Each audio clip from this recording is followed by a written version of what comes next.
Okay. All right. Before we progress any further, do you have any questions from yesterday?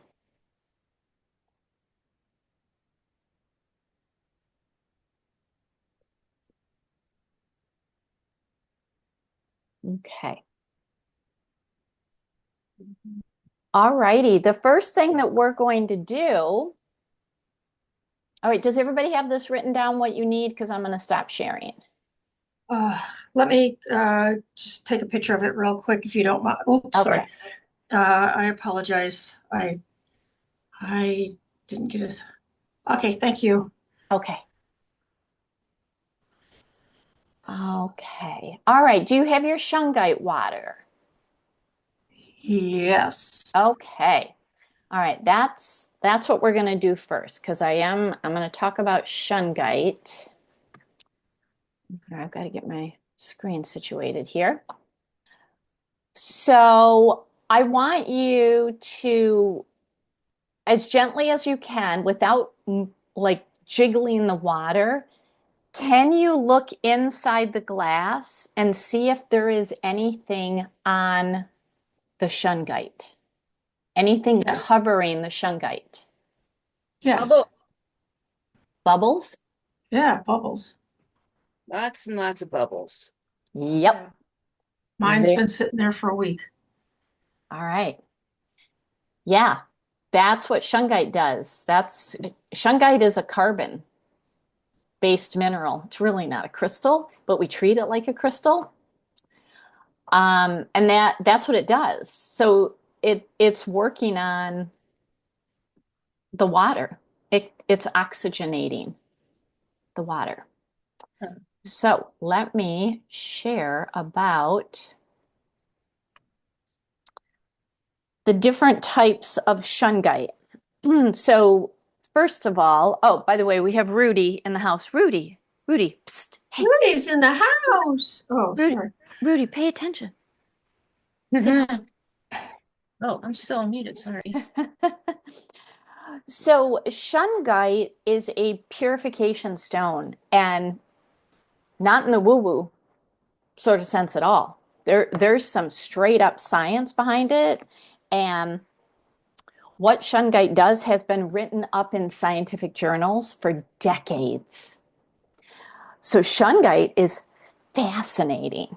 Fascinating. It is non-crystalline carbon.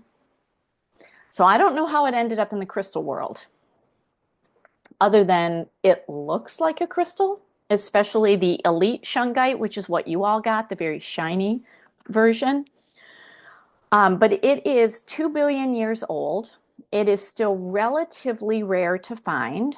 There is a finite amount at this time. You know, there's always more being created, but there's a finite amount. And it only comes from the Karelia area of Russia. And this area in Russia has a polluted lake, but yet the water is pure because of the shungite that is in the lake. And this has been known for, oh my gosh, I don't know how many hundreds and hundreds of years. The Roman aqueducts, I don't know if they still are, but they were lined with shungite to purify the water back in medieval ages.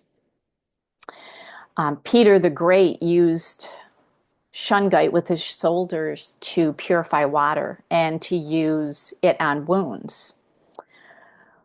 Now, this formed before there was organic life on the planet, which is very unusual. So this is a very unusual mineral. I mean, it is a straight up mineral, but it does not crystallize in the normal sense of the crystals that we work with. But there are a lot of minerals that don't crystallize, but they're still minerals. So this is a non-crystalline carbon mineral.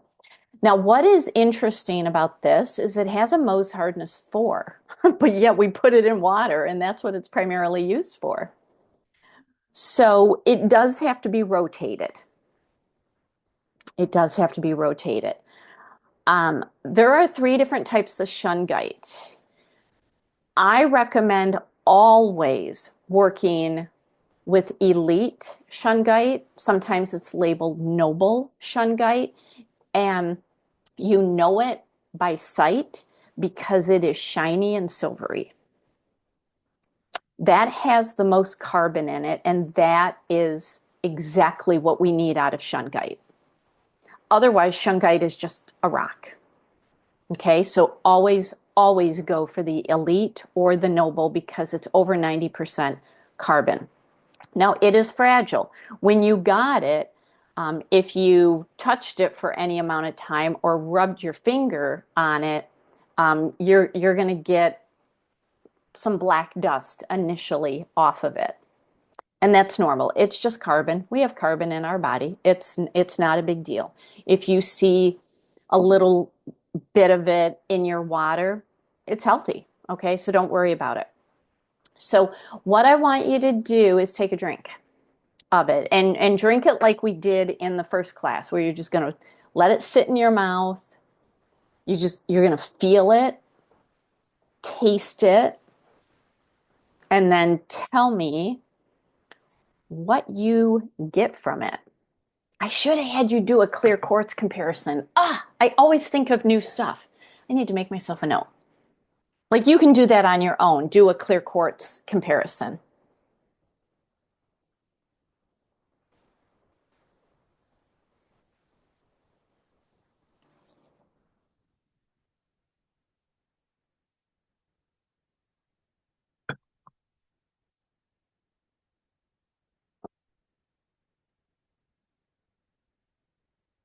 What are you getting from it?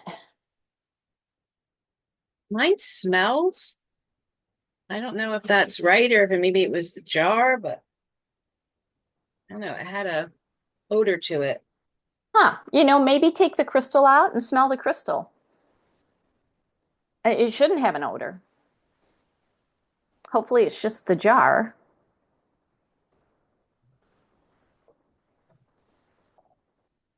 Maybe I'm just going crazy because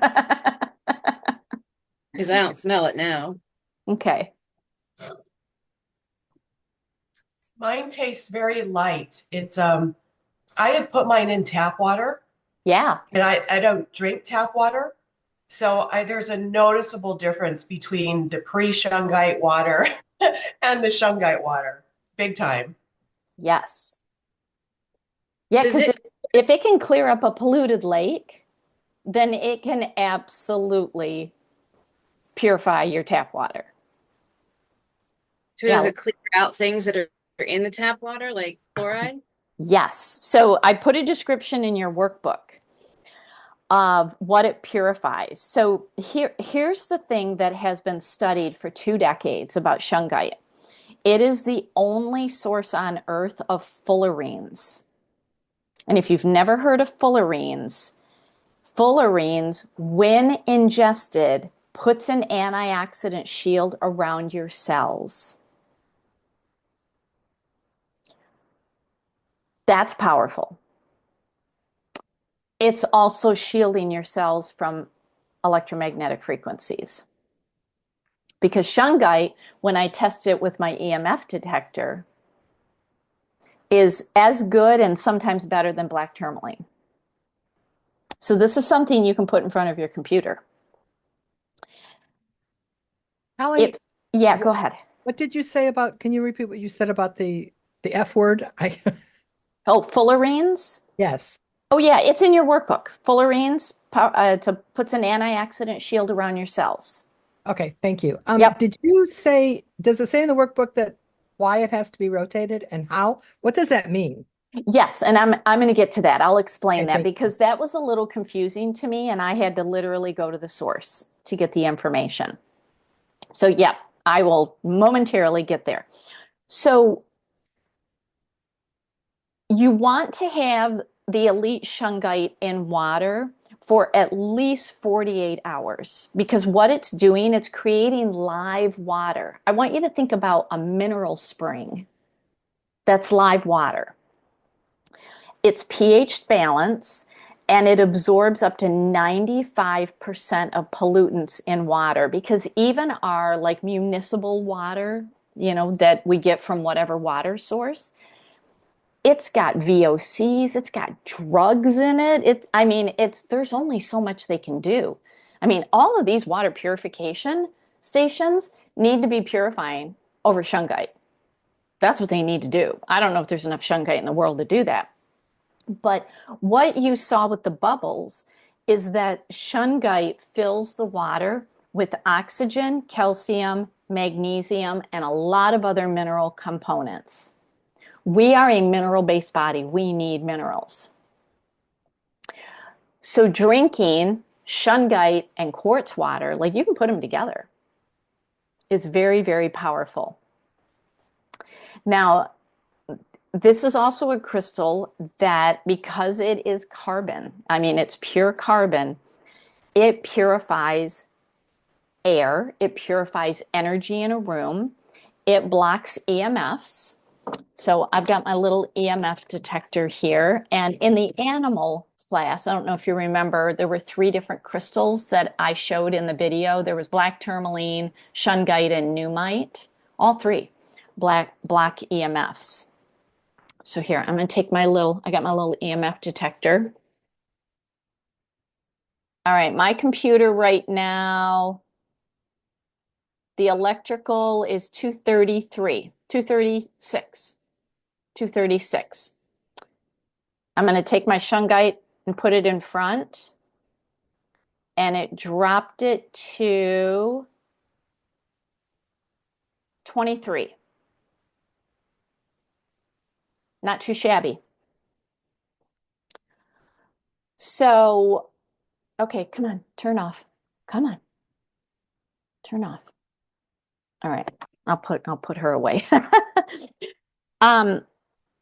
Scientifically, and this is what the scientific journals have written up, is that because of the fullerenes that are in it and because it's carbon-based, it attaches to VOCs, volatile organic compounds, drugs, chlorine, fluoride, and radioactive particles, and flushes it. It just literally eliminates it. It just destroys it. It destroys it in the water. So, we live in a world where I don't know what the name of these people are, but the survivalists that always have like 5 years supply worth of food and stuff like that.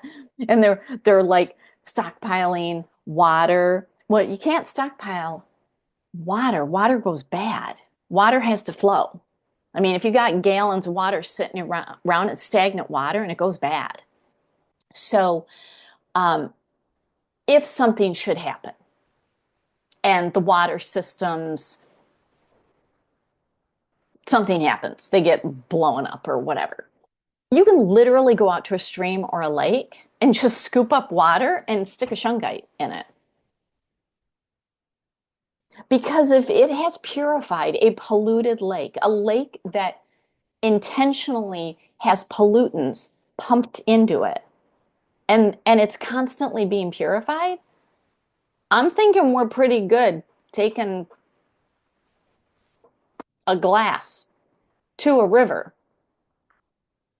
and doing this. Now, I wouldn't recommend doing that right now, but push comes to shove, it's good to have some shungite. Really, really good for immune support, just overall balance. And so for making the water, I was just very confused about the Mohs hardness 4. It's like, this is going to break apart with long-term use. Like, how the heck do we do this? So I got into an online chat with a miner in Karelia, Russia. And thank goodness he spoke English. And I was asking him exactly how this is done. And so that's what's listed in your book. Now,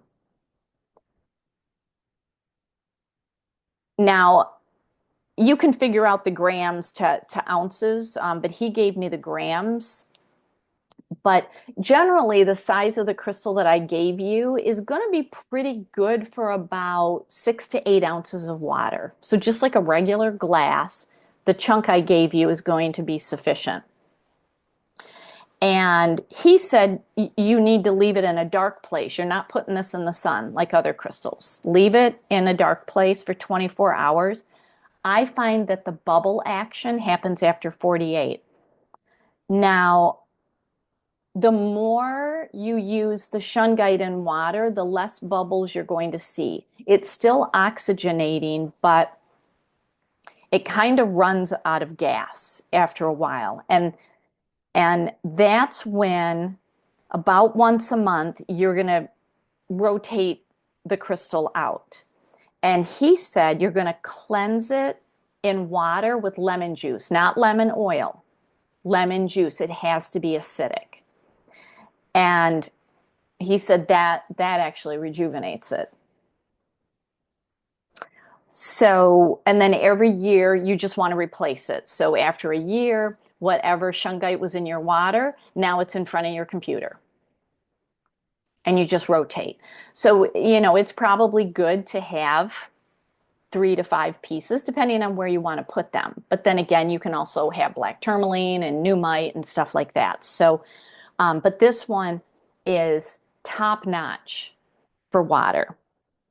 Now, there's some fake shungite out there, and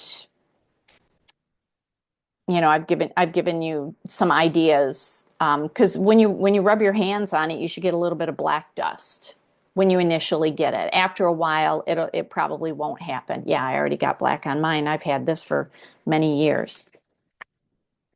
So the oils I like to use with shungite are cedar wood and grounding.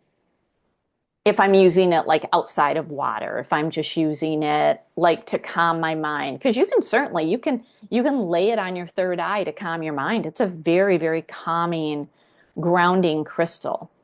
So cedar wood and the grounding blend I really like. So yeah, from Science Direct, one of the research studies said shungite is an effective sorbent for removal of organic and inorganic substances, pathogenic bacteria, and heavy metals from contaminated water. Pretty cool, eh? Pretty cool. All right. Yep, there's the bubbles right there. That's what you'll see. All right. Any questions about shungite and how to use it? Is that what can be in our Berkey filters, or is that just straight up carbon? I mean, I have mine in, after the end result of the Berkey. In the bottom of my Berkey is my quartz and my shungite. Yeah. Yeah. But if you are hiking, if you're camping, if you're wherever, and you have a shungite on you, if you have access to any source of water and can wait 48 hours, then yeah, you can make your own shungite water. So yeah, it's a good survivalist tool to have. All right. All right, that's in your workbook. Okay, let's go to our last advanced crystal and talk about stellar beam calcite, which is also known as dogtooth calcite. And this is a stone of motivation. Really phenomenal for those times when you are lethargic and you are dragging and you don't know why. Like you don't know why. Like physically you're fine, but you're just almost apathetic to things. This is a fantastic crystal to work with. There is nothing grounding about stellar beam calcite. I mean, this takes you on a spaceship into outer space. It is a very, very high vibrational crystal. So on the screen on the left, I took a picture of this. The stellar beam calcite is on top, and it grew on top of a fluorite cube. So stellar beam literally will hitch a ride when it's on its little interstellar galactic travels that it goes on. There is quite a bit of stellar beam coming out of Tennessee, and it's beautiful. It's beautiful coming out of Tennessee. I find it to be more orange, like what you see on the right of your screen. I'm also getting it out of Morocco, and it tends to be a little more yellow and is infused with green calcite, which actually gives it kind of a little grayish color to it. So this one, why it's called by like the miners and the geologists, why they call it dogtooth is that it looks like teeth. And it is naturally double terminated. It feels waxy. Calcite in general feels waxy. It likes to grow with fluorite. It likes to grow with quartz. And this is a dual beam because of the double termination. It is dual beam high vibrational energy. And when you put it on your stellar gateway chakra, because it is double terminated, it can really help with that chakra and really get you into the quantum field. And the quantum field is very hard for me to explain. I mean, you almost have to sit through a 12-hour class with Greg Braden and Bruce Lipton to hear them explain the quantum field. But the quantum field is basically, for better choice of words, the primary program of everything. It's like, whatever the program is that's running your computer, that when you turn it on, it's the thing that allows it to turn on and show on the screen. And it has everything there for you. That's the quantum field. Like everything is there. And so you can tap into it easier. It is, again, another crystal to help you tap into your own personal Akashic records to really know. I mean, this can actually be part of shadow work, like finding the parts of you that you haven't discovered yet or that you hid a long time ago and you even have no recollection of hiding it. So by doing this inner work with stellar beam, it really moves you forward on your soul path. It will supercharge your solar plexus because the solar plexus is our wisdom, it's our self-esteem, and it's our empowerment. And those three things really have to go together for the solar plexus. And when you are going through your day-to-day life with divine wisdom, not ego wisdom, not what Instagram tells you should be doing, not what anybody tells you should be doing, but what is truly right for you. And you have that motivation and you do it and you don't self-sabotage, because self-sabotage is the solar plexus that is out of balance. So this really helps with that. And it is the precursor to manifesting because you need that connection. You got to get rid of self-sabotage and self-loathing. You have to get into healthy self-esteem and inner motivation. Nobody can motivate you. It has to be inner, your own little pilot light inside of you. And that is the precursor for manifesting. And then manifesting comes through the heart chakra with the green crystals. So this is a really, really great one to work with. And it helps you get comfortable with higher frequency energies when you have it around. So I just like it around my house because it just adds a super high vibration. Liz, do you have a question? Yes, so since you said there's nothing grounding about it, if we had this crystal next to a very grounding crystal, would they cancel each other's energy out? It depends on how you're using it. I mean, generally, no. Because this is such a high vibrational crystals, some people can literally become space cadets. They can become really flighty and ungrounded. So, not a bad idea to have a black tourmaline at your feet or in your pocket when you're working with it. It's not going to necessarily counteract, but it's going to keep you latched to the earth because this is really high frequency, very high frequency. All right, questions about stellar beam. It looks like you don't have any in your shop. I'm looking at the Mm-mm. list you gave us. Do you know when you would get some in, or have a Tucson. Tucson? It's so Yeah. long to wait. Yeah, my store is primarily stocked in Tucson. I generally stock, depending on how sales go, easily half a year. Easily half a year. And then I got to hit some other bigger shows that are not as great, but have some of these. But Tucson is it. So, and I just booked my hotel today. So, um, but Kathy, you want to break yours into pieces, and I'll take a piece from it. Kathy said she has a big Nope. piece.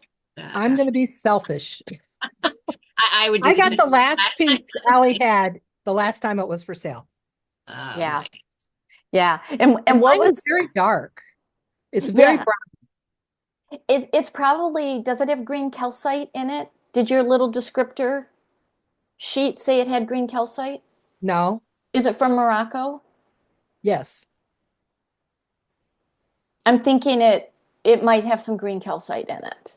And that makes it brown? It makes it a little gray. Okay. Makes it a little gray, but the yellow could just be very dark, which can have a brownish appearance, like natural citrine. Citrine. Yeah. So Allie, am I getting that this probably isn't a good one to keep next to your bed? Oh no, no, no, no, no. Just want to make sure. Yeah. No, you will have wild dreams. Wild because you're dreaming. I mean, your silver cord is going to be yanking you back all the time because you will be gone. You will be gone. You will have wild dreams. So, yeah, no. Mm-mm. I have one in here in my little shelf here on the wall. Um, I got some down at my fireplace mantle, and the rest are locked up in my healing room. It's like you're not leaving this room. Not happening. Like I will call on you when I need you, but slumber. Go to sleep. You need to stay here. But it's such a cool crystal to work with. Like when you need a jolt, like rather than sticking your finger in a light socket, just hold a stellar beam calcite. It's like, okay, all right. So yeah, I have one sitting here. Because I actually got a supply. Man, where did I get these? I did not get these in Tucson. They actually had fluorite attached to them. Huh, I don't Yes, remember. my descriptor says the base is fluorite. And mine's Oh, probably about the size of yours. yeah. Yeah. Yeah. So this sits on my desk so that I am thinking at a fifth dimensional level when I do my work. So, where did I get this? This was not Tucson. This was post Tucson this year. I don't know. I go to about anywhere from 10 to 12 shows a year, and I don't remember. I don't remember where I got it. So, Allie, you said that it helps with shadow work. So like to find the deepest, darkest secret in you, how would you do that? Just by holding it and meditating? yeah, and then asking questions. Okay. Asking questions. And right now we're in Scorpio season. This has been a discussion we've been having in the Sacred Shift, about asking questions. And this is a book that I really like. There's a couple of books out there, but this one is called Soul Care Shadow Work, and you can get it on Amazon. It's by Sarah McCormick. And I really like her work. She goes into a lot of astrology here, but based on your astrology, she gives you the questions to ask yourself. So let's see. like my moon is in Cancer, and so one of the like she gives you prompts of what to do, but she also gives you questions and questions to reflect on. But a lot of it, yeah, it's just quieting your mind, and you can even just ask yourself, how was I as a child? You know, am I still that way? And an example that I often give is, children tend to be very precocious, and they just run up to people and they're like, hi, and they have no filter. And if at any point in your childhood an adult said to you, stop being a show off, or stop doing that, that part of you goes into shadow because you got shamed for it. So that's shadow work. So it's not digging up evil in us. That's not what it is. It's just looking at the parts of you that you were born with, because who we are in the first years of life, that is true soul connection. And then the programming kicks in, and we're told right from wrong, and depending on who you're getting those messages from, it starts putting parts of your soul into hiding. Yeah, D, you're told to settle down. Right now, I think everybody needs to settle up. Like, get fired up. Like, nobody needs to settle down right now. Settle up and saddle up. Yeah. Right? Yeah. So and it's just asking that. It's inner child work. That's what shadow work is. It's inner child work. Yeah, Kathy. I was going to tell you that so I have a file on my computer for everything that I get from you, so that if I want to go find it really quick, I can. And it says that it is from the Tucson show. Okay. And it was the fourth one you did, and you got this, it's on a fluorite matrix from Balakistan, Pakistan. Oh, I don't know if yes. I'm saying the city right, but Yes, these were Pakistani. And I was like, what? Because I had never seen stellar beam coming out of Pakistan. Thank you. Now I remember. Yeah, because I did it. It was one of the last Tucson shows that I did, and that's why I thought it was maybe the not fourth, even. the fourth one it says, the Yeah, fourth Tucson sale. yeah, because I did 4 Tucson sales. So yeah, these came out of Pakistan. And they had fluorite, and it's like, well, okay. That's kind of fascinating. So yeah, but yeah, stellar beam is fascinating. So I don't know if I really see them at other shows. I mean, I literally see tens of thousands of crystals at these shows. It's so hard to remember unless I'm consistently buying. But when I go to the show, I have my dealers that I buy from. So yeah, Tucson. I mean, Tucson is crazy. But the one thing that I will say, and I think Kathy can probably attest to this, between 80 to 90% of the crystals that I come back with after Tucson are taken by the crystal cluster group. Only about 10 to 20% go up in a public sale. And I come back with, on average, 200 to 250 pounds of crystals. I mean, I got 4 suitcases and about 6 large parcels that I mail. So that's just what happens. Is everybody on here in the crystal cluster group? No, no. You need to be. I'll put in a plug for it.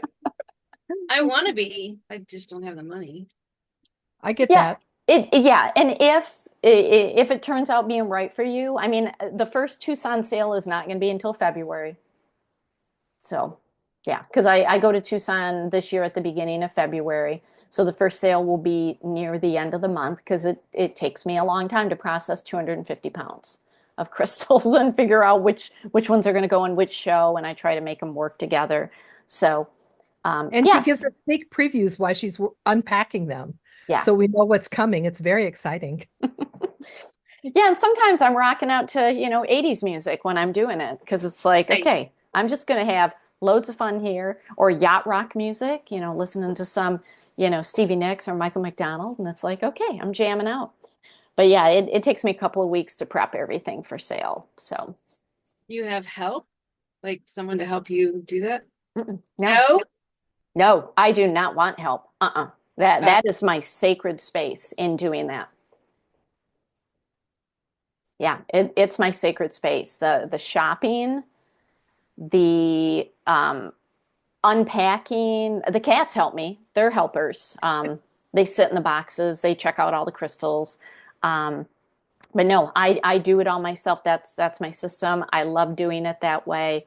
People say all the time that they want to go crystal shopping with me. No, you don't.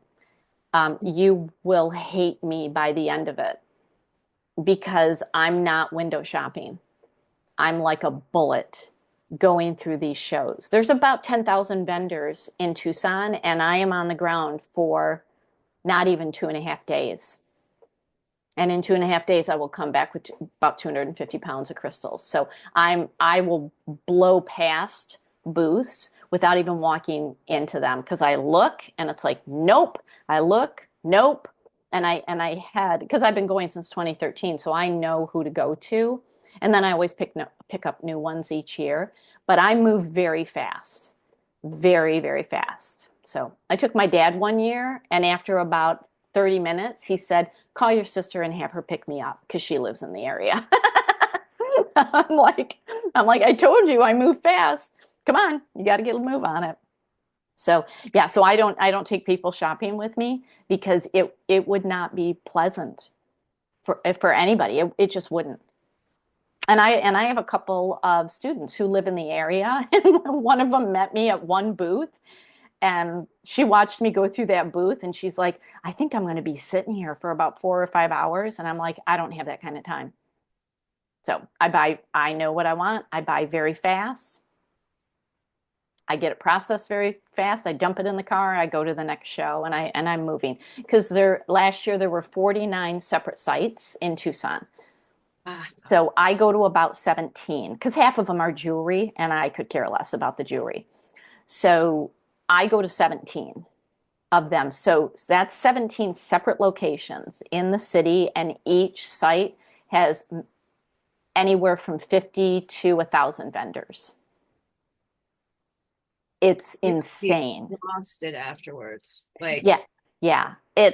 I don't know how people go there and spend a week or 2 weeks because by the end of it, it's like I'm fried. Like I come home and I tell all my crystals to go slumber. I'm like, I cannot handle any more crystal energy. Slumber, let me recuperate for a couple of days. I usually go to the lake. It's like I have got to ground myself. It's very, very intense. So, but the smaller shows, like locally that you may have, absolutely, like, go check those out. But Tucson is, I was very caught off guard my first year. And then I had to put my safety plan in place. It's like, okay, I have to have a method. I have to have a method for going through this. Otherwise, I'm going to end up on meds. Like, this is going to be yeah. bad. So, all right. Are we ready to go to the next segment? No, what oils do you use with stellar beam, please? Oh, thank you. Egyptian gold and coriander.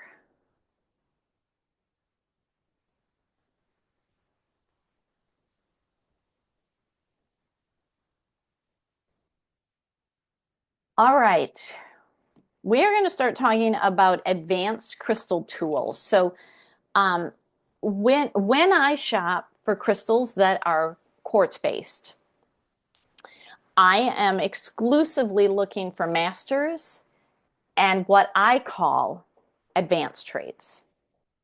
Nobody else is calling it that. That's what I call it. So this is what we're going to go through so that you understand what the advanced traits are. And a lot of people buy masters and advanced traits, and they may not know how to work with it. The crystal still knows what to do. But when you know how to work with it and you work with intention based on the feature, that's when things really come alive. So, again, do not run out and get all of these. I'm trying to think if I have any of these.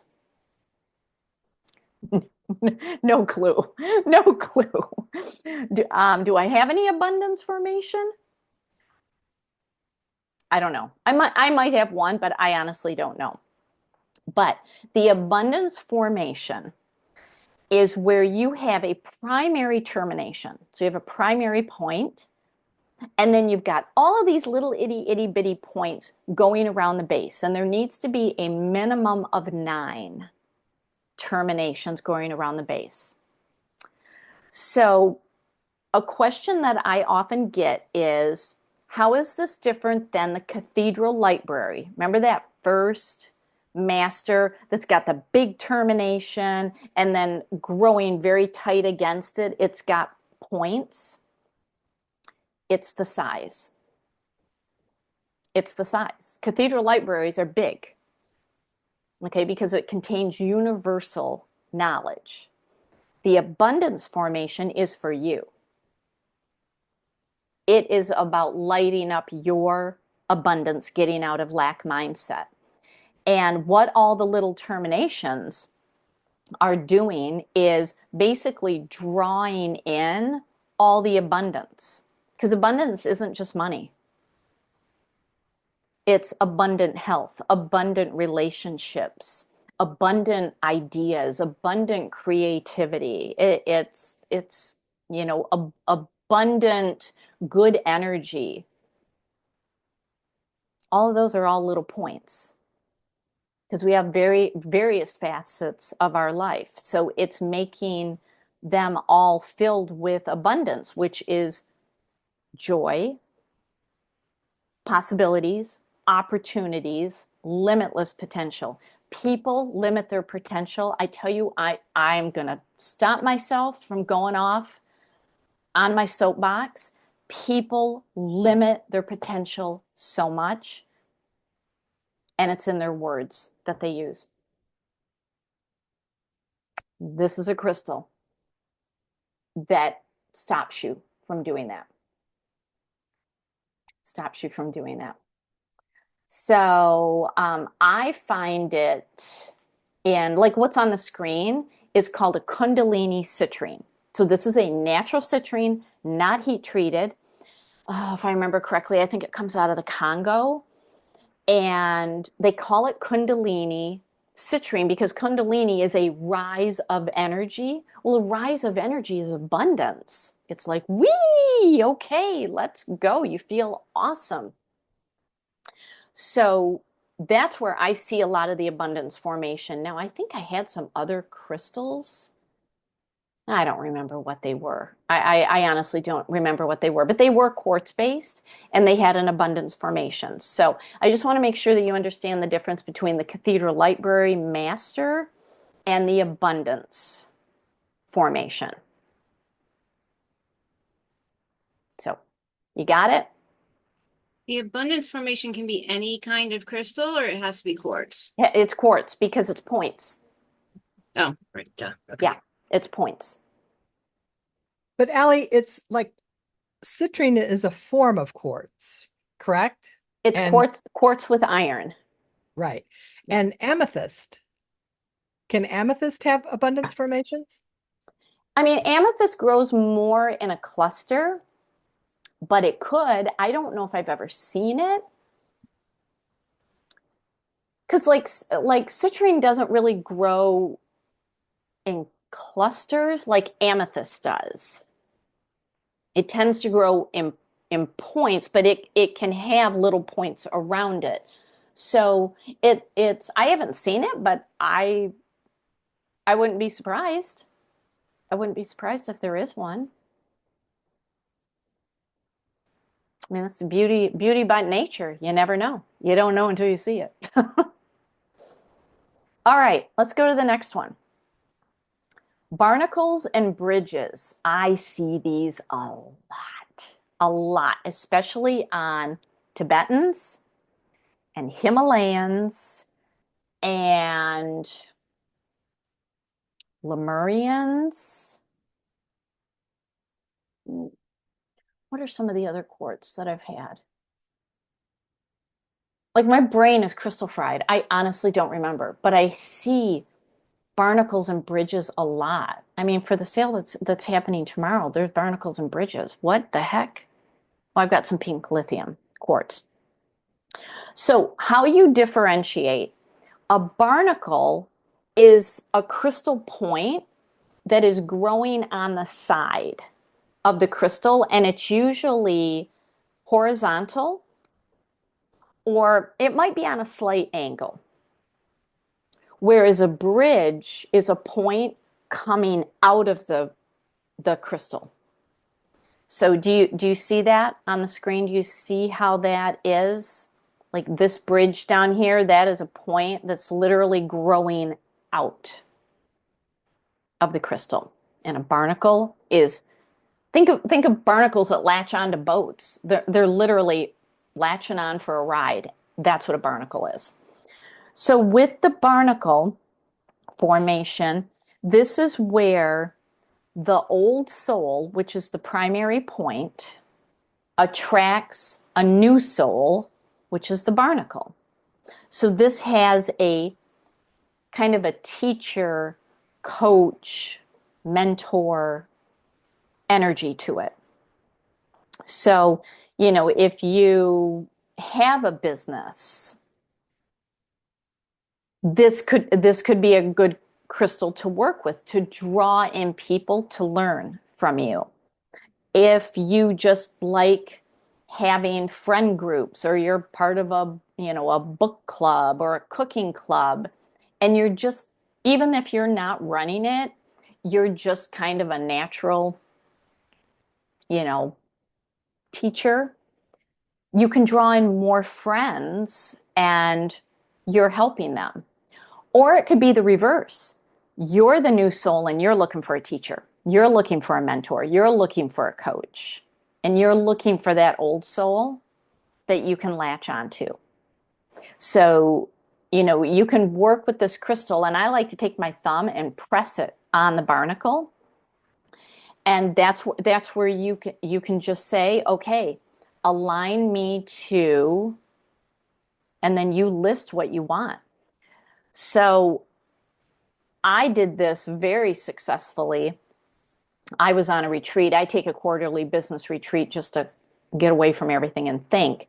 And this came out of the blue. I didn't plan on it, but I said, I've had a lot of business coaches over the years.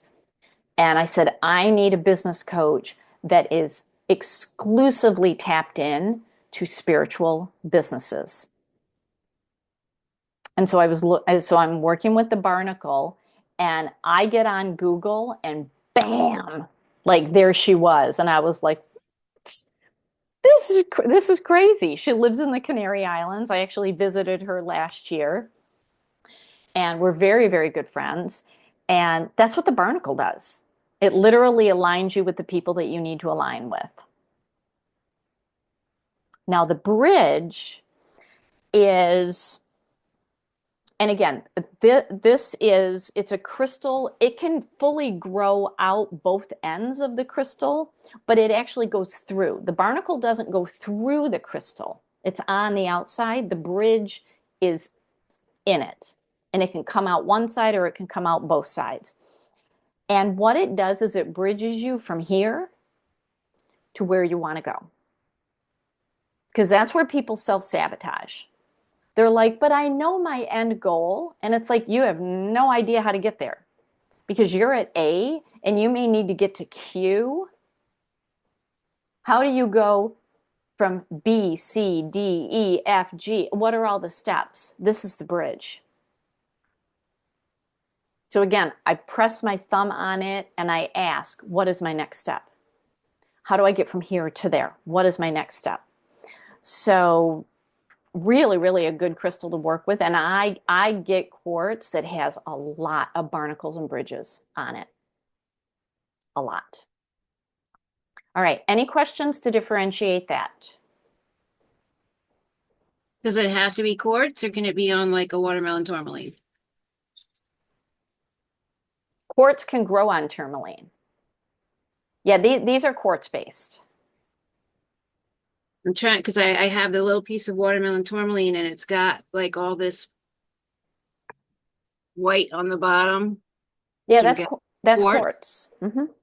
So would that be a barnacle? Yeah, because these are quartz. So it quartz can grow on a lot of different things, but the barnacle and the bridge is going to be quartz. Now, you're probably not going to get a bridge. You're not going to get quartz growing through tourmaline Yeah. because tourmaline is stronger than quartz. It would be a little hard, but you could get a barnacle. Yeah, that's what I was seeing. Yeah. Thank you. Yeah. All right. Any other questions? All right. Let's go to copper pyramids. Okay, we've got a couple of different options here, and this is an advanced technique that you can use over grids or you can sit in them. So, you know, you can get, I put it in your resource pages. I think it's called copperpyramid.net or .com. Yeah, copperpyramids.net. They also have them on Etsy under meditation pyramids. So the tabletop, like the small ones, these are shaped in the exact dimension of the pyramids of Giza. Pyramids of Giza have an angle on them that is a concentration of energy. So when you look at these pyramids, okay, we're going to float back to day one. The octahedron is one of the crystal systems. You know, magnetite and fluorite grow in an octahedron, a four-sided pyramid. So you're tapping into sacred geometry and using these pyramids to harness energy. So you can put them over grids to amplify. You can put your crystal water that you're brewing inside and amplify it. You can recharge your crystals and amplify it because you're tapping into sacred geometry at this point. Now, also at the back of your workbook, I forget what page it's on, I give you some meanings of some of the minerals, and copper is a stimulator. It brings good energy. It stimulates initiative and optimism. So this is a good thing to work with, and it's an advanced technique. Okay, I don't use my copper pyramid all the time, but when I need to really ramp up a grid, I will add it over it. Now, you can get grids or pyramids that you can sit in. So, do I have a picture of me? No. Oh, I have a picture of me sitting. All right, my computer just froze. There we go. Sitting in one of these pyramids. And as soon as I sat in it, everything went silent. Everything. Even the ringing in my ears, I'm constantly getting like energy. I mean, I've been checked. I do not have tinnitus. The doctor's like, "Why do you keep coming in?" And I'm like, "I'm just making sure." He's like, "Everything is good. You don't have it." So I know it's energy coming in. But when I sit in these, everything goes silent. So there are two different shapes. There is the Giza shape, and the Giza shaped it has a wider base to it, and it is for working on your earth chakra up to your heart chakra. So if these chakras tend to be challenging for you, that is a pyramid to sit in. And then the Nubian shape it has a thinner bottom, so the trajectory of the angles is steeper. And that's for your throat chakra and higher. And people like to sit in these. I have not gotten one yet. I sit in them whenever I see one. I personally haven't gotten one because I don't know where the heck I would put it. I mean, I have a big house, but I just don't know where I would put it. So this is an advanced thing that you could do, especially if you struggle with meditation. Now, here's my caution. I'm seeing, especially on Etsy, and I do not have a dealer that I can recommend. I was talking to a guy out of Puerto Rico during the pandemic, and I was about ready to recommend him, and then he closed his business. Oh, it broke my heart. So I don't have anybody that I can recommend, but they do sell them on Etsy. I would never buy them off of Amazon. But I would recommend not getting the pyramid that has crystals built in. Because number one, are they real? And number two, are those the crystals that you need? You can add your own crystals. Like I take an organza bag and you can literally tie it to the top of the pyramid and let it hang down on you. You can put crystals at the base. I don't like other people picking crystals for me. So I would never buy one that has crystals embedded in it. So just something to think about. But I do have a friend who lives in Virginia. She has one right in her living room. She's like, I don't care if anybody wants to come over. That's their problem if they don't like it. It is right in her living room. And I love visiting her because that's the first thing I do. I'm like, hi, Jen. I'm just going to sit in your pyramid and then we can talk. So they're very, very cool. So it's an advanced thing that you can do. All right, questions about pyramids and when to use them. All right. So you don't recommend any place to buy them? Did I hear that correctly? Well, you can buy them on Etsy. I don't have a particular dealer that you can buy from. Yeah. Okay. Thank you. So you would just have to vet them. The only recommendation is to not buy them with crystals embedded in, and a lot of them do. A lot of them do. So there are some crystal shows where they're selling these. So you could actually sit in one and test it out. All right. But then again, I'm sharing advanced tools. You do not have to have all of these. I mean, I don't have the big one to sit in. I have the little one for my grids. You don't have to have them. Everybody's going to resonate with something different and want to do something different. All right, let's go to crystal singing bowls. Okay, this one, I have two recommendations. Number one, you need to play the bowl in person. Do not buy these online. And number two, you get what you pay for.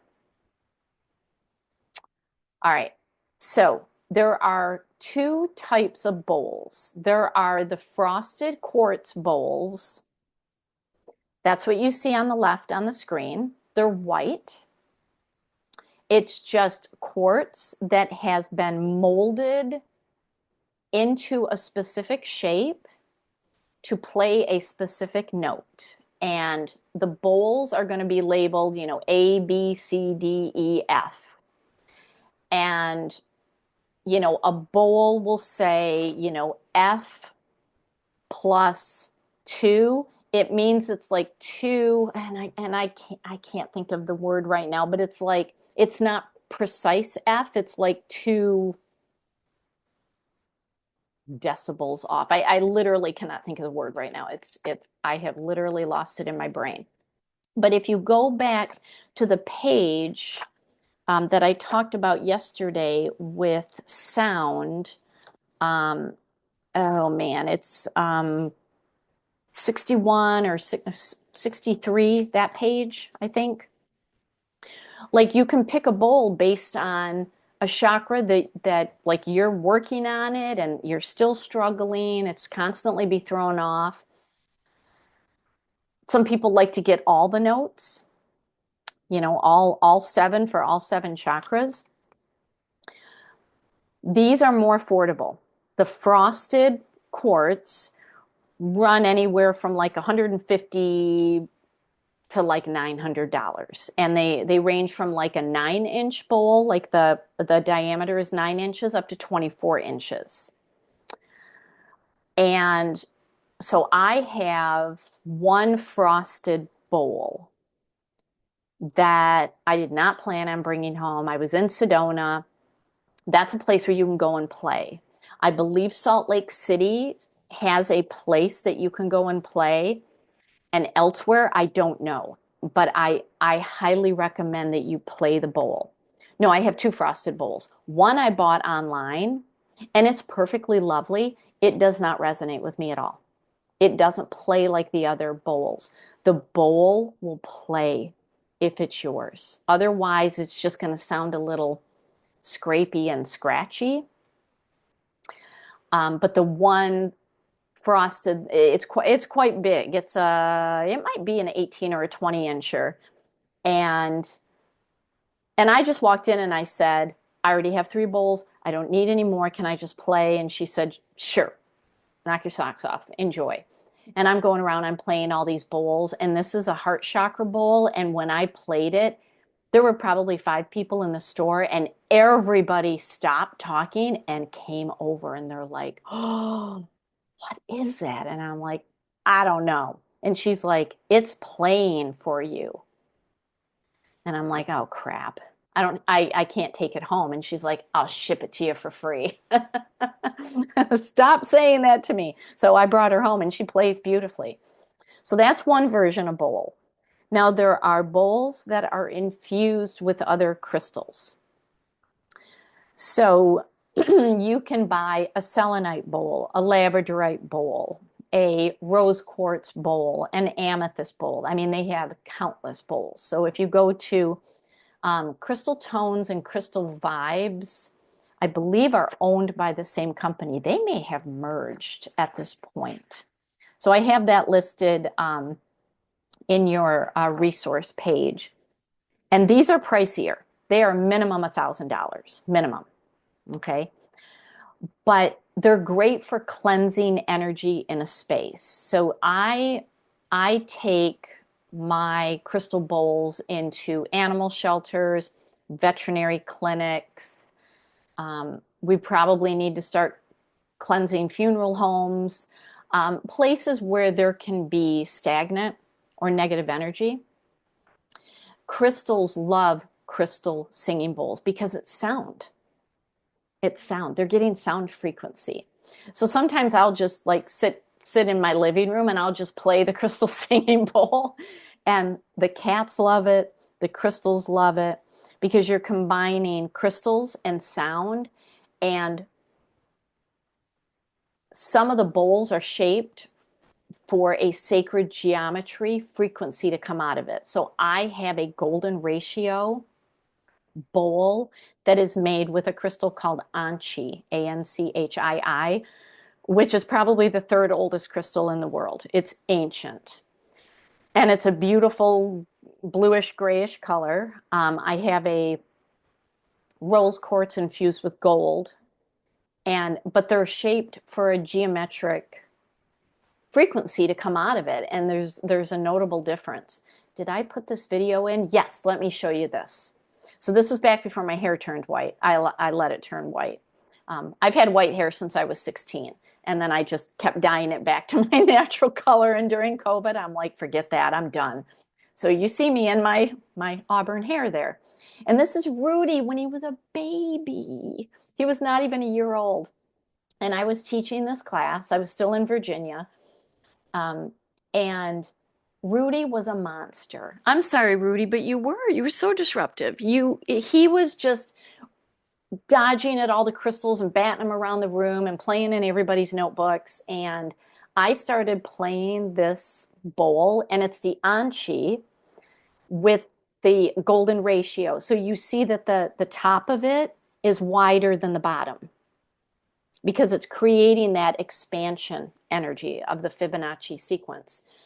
And I start playing it, and he instantly chilled out. And one of the students started taking a video. So here, oh, hold on. I got to turn the volume on. So I have to hit share again, and I have to share sound. Okay. All right, here we go.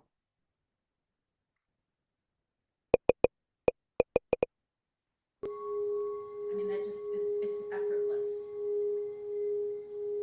Look at Rudy.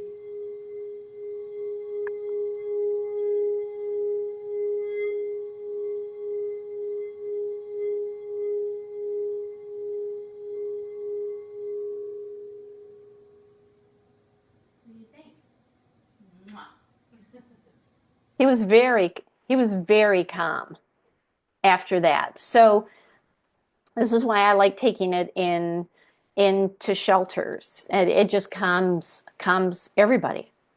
And I think we need to clear these spaces. So if you are intrigued, not everybody gets into crystal singing bowls. You can literally go online, you can learn more about them. There's people who teach classes about it, but they're so easy to play because when you play one and it picks you, it's effortless. It just plays. When I teach this in person, I offer my students to play my bowls. My bowls will not play for them at all. And I'm like, it's not you. It's not. It's just they're aligned with me. Like it's like a Lemurian. It's like a Brandberg. Like they picked me. So that's why I recommend don't order them online because you can't play it. But they are hard to find. So I don't know if you have any place near you. But this is one thing that Tucson does very well because crystal vibes and crystal tones are there. They probably have 10 or 15 different locations throughout the city. Huge white tents, all their crystal bowls, and you can go and play. So, but they are expensive depending on what you get, but the frosted are more affordable. All right, any questions about that? Would you play a little bit for us now? Yeah, actually we're due for a break, so let me grab a bowl. Let's take a 5-minute break. Awesome. Thank you.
Alrighty. So I brought, this is my rose quartz. It's infused with gold. And she is, this is a heart chakra. That Anshi one with the Fibonacci sequence is a Zeal chakra. That's a Zeal chakra bowl.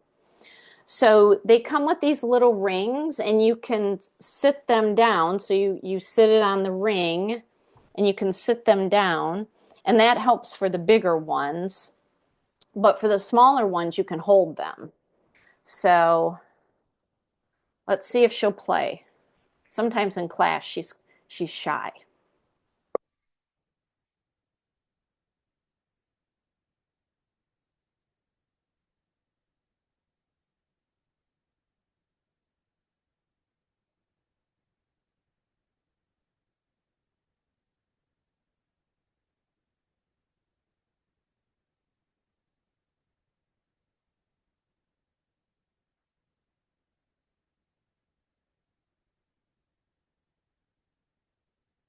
So the faster you go, the more intense it gets. The harder you press, the more intense it gets. So they all come with something like this. They come with the wand that is appropriate for the bowl. I have a bigger one that has to sit on a ring, and it's got more of a ball at the end of it, and I go around the outside. This one doesn't like the outside, so I have to go along the edge.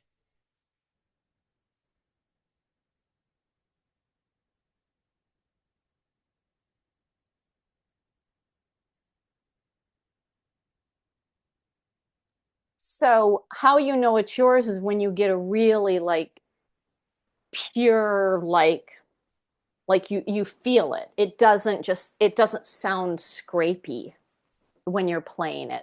And then they come in these great little carry cases. So this was the first one I got. Um, Now, what's interesting, and I did this very early on in my business. Um, I would put water inside of that, and I'd play the crystal singing bowl, and instantly made crystal water. And I had an Etsy store, and that's when I was selling like a lot of oily crystal um, elixirs and tinctures and sprays and stuff like that. But I was infusing a lot of the water within the crystal singing bowl. So that's a fun technique to do. So Liz, yes. I don't know if it was just me, but I couldn't hear anything from the bowl. That's what I was going to say too. I didn't hear anything at all. Oh, oh, I'm sorry. It's because I have my headphones in.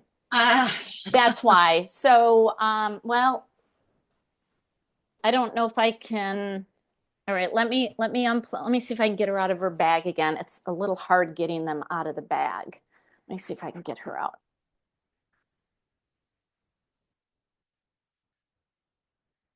Oh, does she want to come out? Okay, let me try it again. Sorry about that. Okay, you won't be able to hear me, so let's try it.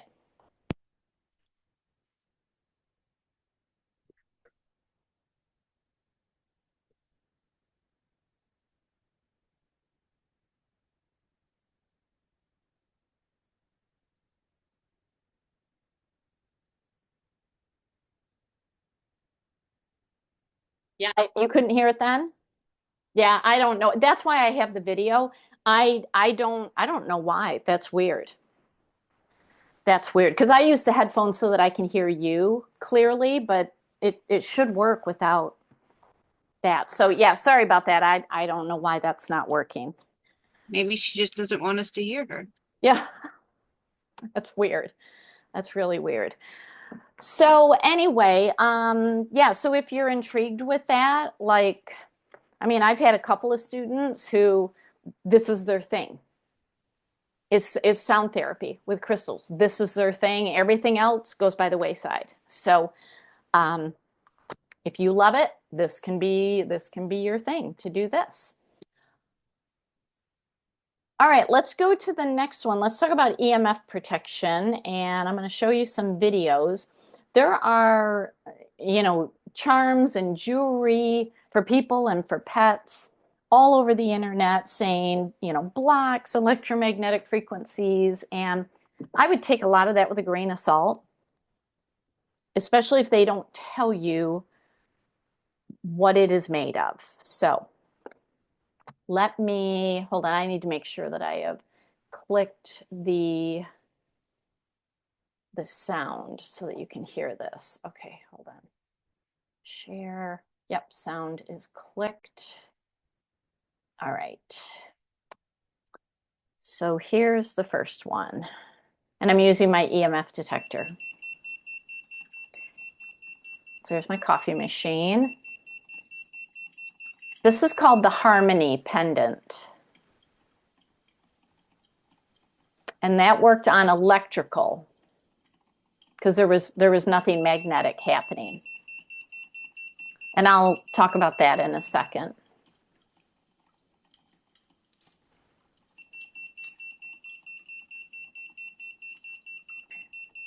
This is called is the Secret Synergy Stone pendant. And that was actually made for pets. And that one does have some crystals in it.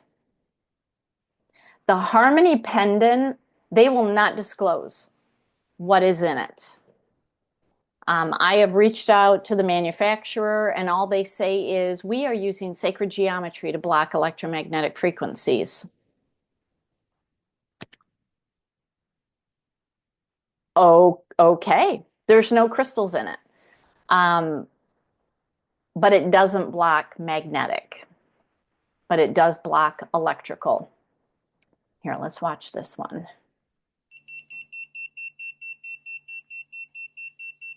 The magnetic is going off the charts here. So there's the Harmony, and it did nothing.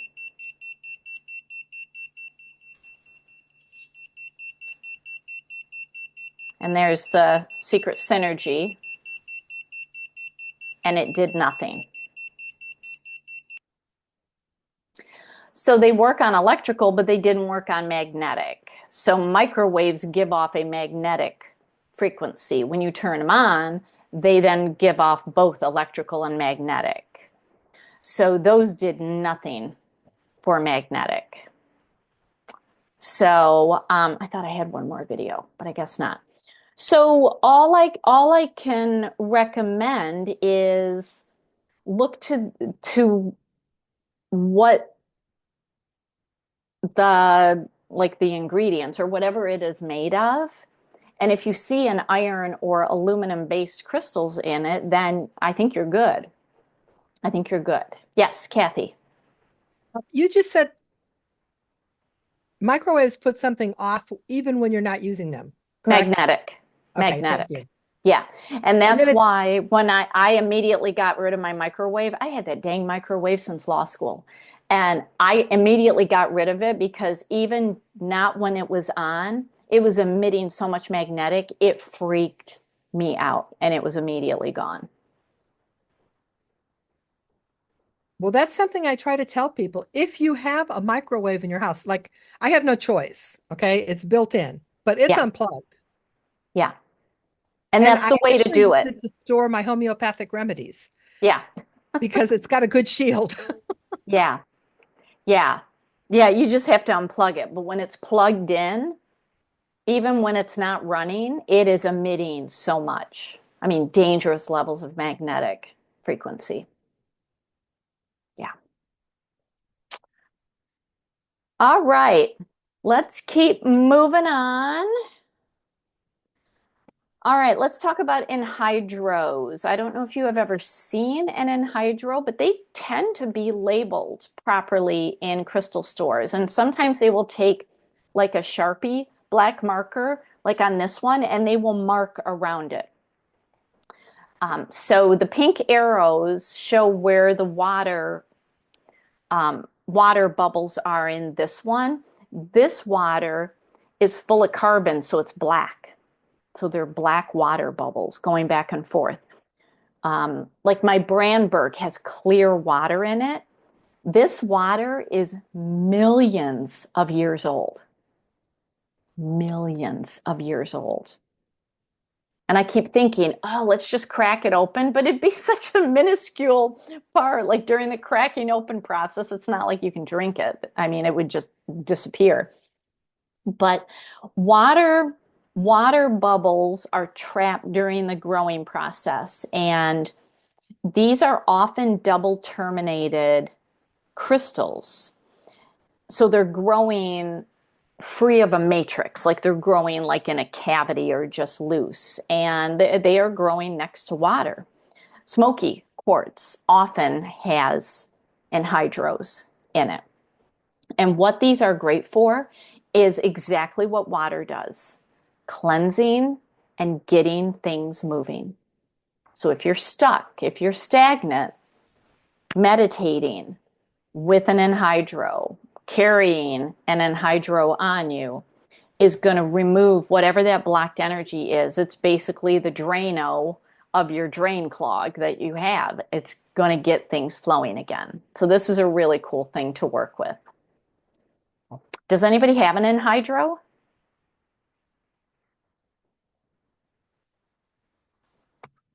Yeah, I have not had any in the store. They're not easy to find, but they are marked if the seller knows that it's there. Sometimes you just randomly find it. I don't have one, but I dated someone who was a crystal dealer. I think I've shared that before, and he had anhydros, and I'm kicking myself for not like taking more of his crystals when I left. I know, exactly. All right, let's go to generators. So generators are quartz based. So it can be citrine, it can be amethyst, clear, hematite included, chloride included, but it is quartz based, six-sided, and all six faces come to a perfect point. So you know that the C-axis in the middle of the crystal is aligned perfectly with the point. There are some crystal sellers that have polished generators. You don't know if they polished it perfectly over the C-axis, because what a generator does is it is the most precise laser energy coming out of that crystal, because it's literally going up the C-axis and it's not having to curve and go around. It's just going up and out, boom. So it's like just squeezing it out perfectly. It's generating energy. So if it's polished, you don't know if they polished it correctly over the C-axis unless you can see the C-axis. So you have to look at all the inclusions that are inside and try to figure out if they did that. But if it is not polished, like if you can see nicks and scratches and etchings on the faces, then you know it's not polished, it hasn't been tampered with, the C-axis is perfectly over this point. I love putting generators in the center of my grids because it is an amplifier of energy. And it's just going to spray that energy out in a very precise point. So when you have to have precision in your intentions when you're working with grids. This adds another layer of precision. You can also use this on yourself when you're doing chakra work. Maybe you're working on a specific part of your body. If you have a kidney that's causing you problems, you can use it like a laser. You do the point out, going counterclockwise to draw the energy out, and then you point it in and go clockwise, and you're winding the energy back in. This acts very similar to a master laser. Okay, it's a generator of energy, and plus it helps you generate energy by getting clear focus because it's focused energy. All right, and I get generators every now and then. I know I got some right now in the store. Yes, Liz. So what happens if you use a polished point as a generator? that isn't a natural point? What would in a grid, what would happen? Well, you just may not know if it, I mean, it's still a crystal. It's still going to push the energy out the point, but is it having to push a lot harder than it would if it was natural? Does that make sense? Yes. Yeah. It's still going to be perfectly fine, but if you can get one that has not been polished, then you don't even have to question it.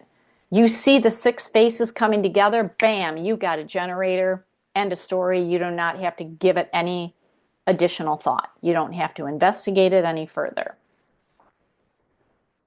So generators, not, I mean, they're not plentiful, but they're not impossible to find.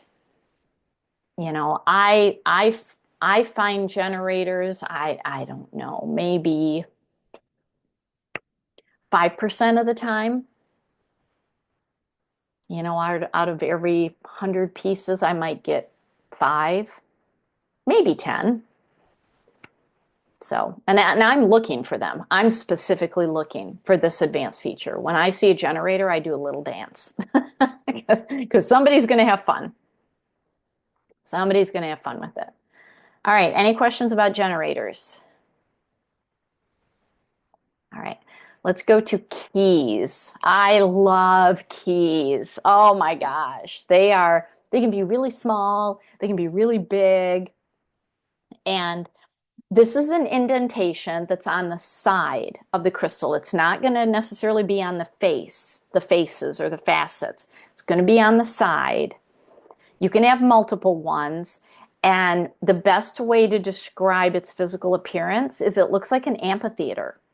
So if you've ever been to an amphitheater where, you know, the stairs go down, you know, bump, bump, bump. That's what it's like. You're stepping down into it. And, you know, indentations, normally three-sided. I see some six-sided, like this one here is 1, 2, 3, 4, 5. Wait, 1, 2, 3, 4, 5, 6. This one is a seven-sided. That's a seven-sided. You can get all different sides. Sometimes I see four-sided. But when you take your thumb and you press it in it to activate it, and you can hold it to your third eye or you can hold it to your heart, what you are doing is unlocking the parts of yourself that are unknown. So if you're doing inner child work or shadow work, this is your crystal to work with because it is your key to freedom, to unlocking what has been hidden. And it is also a key to know if there are people in your life who are consciously or energetically holding you back, like literally dominating your energy. You know, the energy vampires, they may not be consciously doing it, but they are sending you energy to keep you small, to stop your spiritual growth. Because if you change, you may not resonate with them anymore. And so this can help you identify those people. So it's just really helpful if you feel like you are not fully living your expression soul aligned in this life. Okay. You can even use it for cord removal. So these are going to be quartz. I have not seen them in any other crystal other than quartz. Citrine is quartz based, amethyst is quartz based. Um, you know, it can have any sort of inclusions. It could be demoterite included, it could be hematite included, you know, but the primary crystal is a quartz. So does the formation make sense on how you identify it? Okay. All right. All right, Lemurian seed crystals can also be master lasers, but not all Lemurians are lasers. But I find 99.9% of the time that all lasers are Lemurians. All right, does that make sense? It's kind of like all crystals are made of minerals, but not all minerals are crystals. So all lasers, 99.9%, are going to be Lemurians, but not all Lemurians are lasers. Because remember the lasers, they look like fingers and they got the really tiny facets at the top. Well, I have other ones that just like on the left here, this pink Lemurian, that's not a laser at all. The one on the right is a laser, but the one on the left is not. Can you tell the difference by the facets and how large they are? And that's normal. That's normal. It's not that they're large. It's just that's a normal formation, and that is not a master laser, but it's a Lemurian.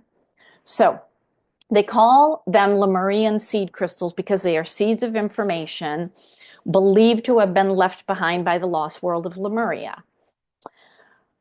So these also pick the person. They are not monogamous like Brandberg, so you can have a lot of Lemurians. There are clear Lemurians.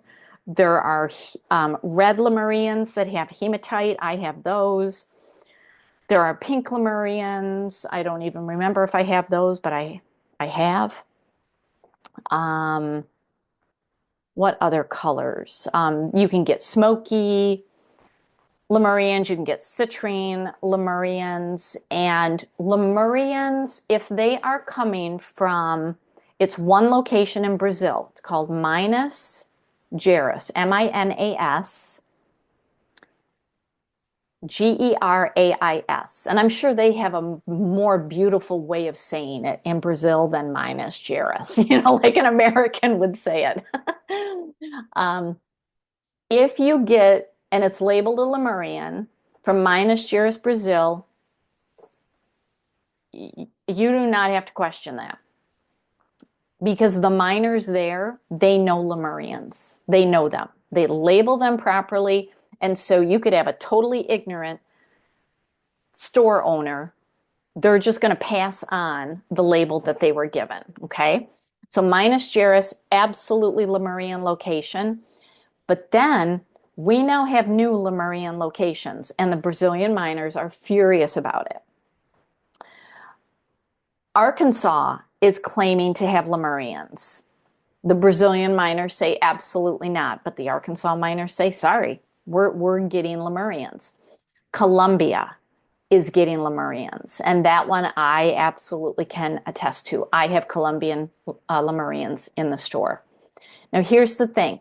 Lemuria, and they are really those who deeply research, scientists, like even Bruce Lipton and Greg Braden, they research these lost civilizations. So there are scientists that are looking for them, and it is widely accepted that Lemuria basically goes from western panhandle of Florida over to Hawaii. That's how big Lemuria was. So what's in that span? Arkansas, Brazil, and Colombia. So they could all have it. Now, I had a student the last time I taught this class, she said she bought a Montana Lemurian. Instinctively, I was like, nope, no, no, no. And I asked her, I said, how much did you pay for it? And I was horrified. I said, you paid for the name that isn't real. It doesn't have any of the Lemurian traits to it. So Lemurians have striations on them, and they are lines that go sideways. So remember the lines in the Danburite go up and down? In the Lemurians, they go sideways.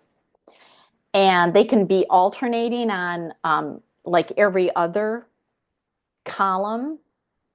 So you can have 3 sides that have the striations, or all 6 can have the sides. This is a very, very personal crystal because it does contain knowledge. It's a seed of knowledge that's for you. Okay. It's for you. And that's why when you and a Lemurian pick each other, you are meant to work with it. You do not work this crystal with anybody else. So it's almost like a master. It is just for you. It's got seeds of information for you. It's got ancient knowledge. This is a very divine, feminine, matriarchal, empowered, but nurturing energy to it. And they are surfacing like crazy now. And the more you work with it, the more it works with you. So it has unique coding in it, and that's why it picks the person, and you'll know it. Like when you see one in person or online, it's like, bam, that's mine. You just know. You know it's yours. And it's a lifelong relationship that may not even reveal itself in this lifetime.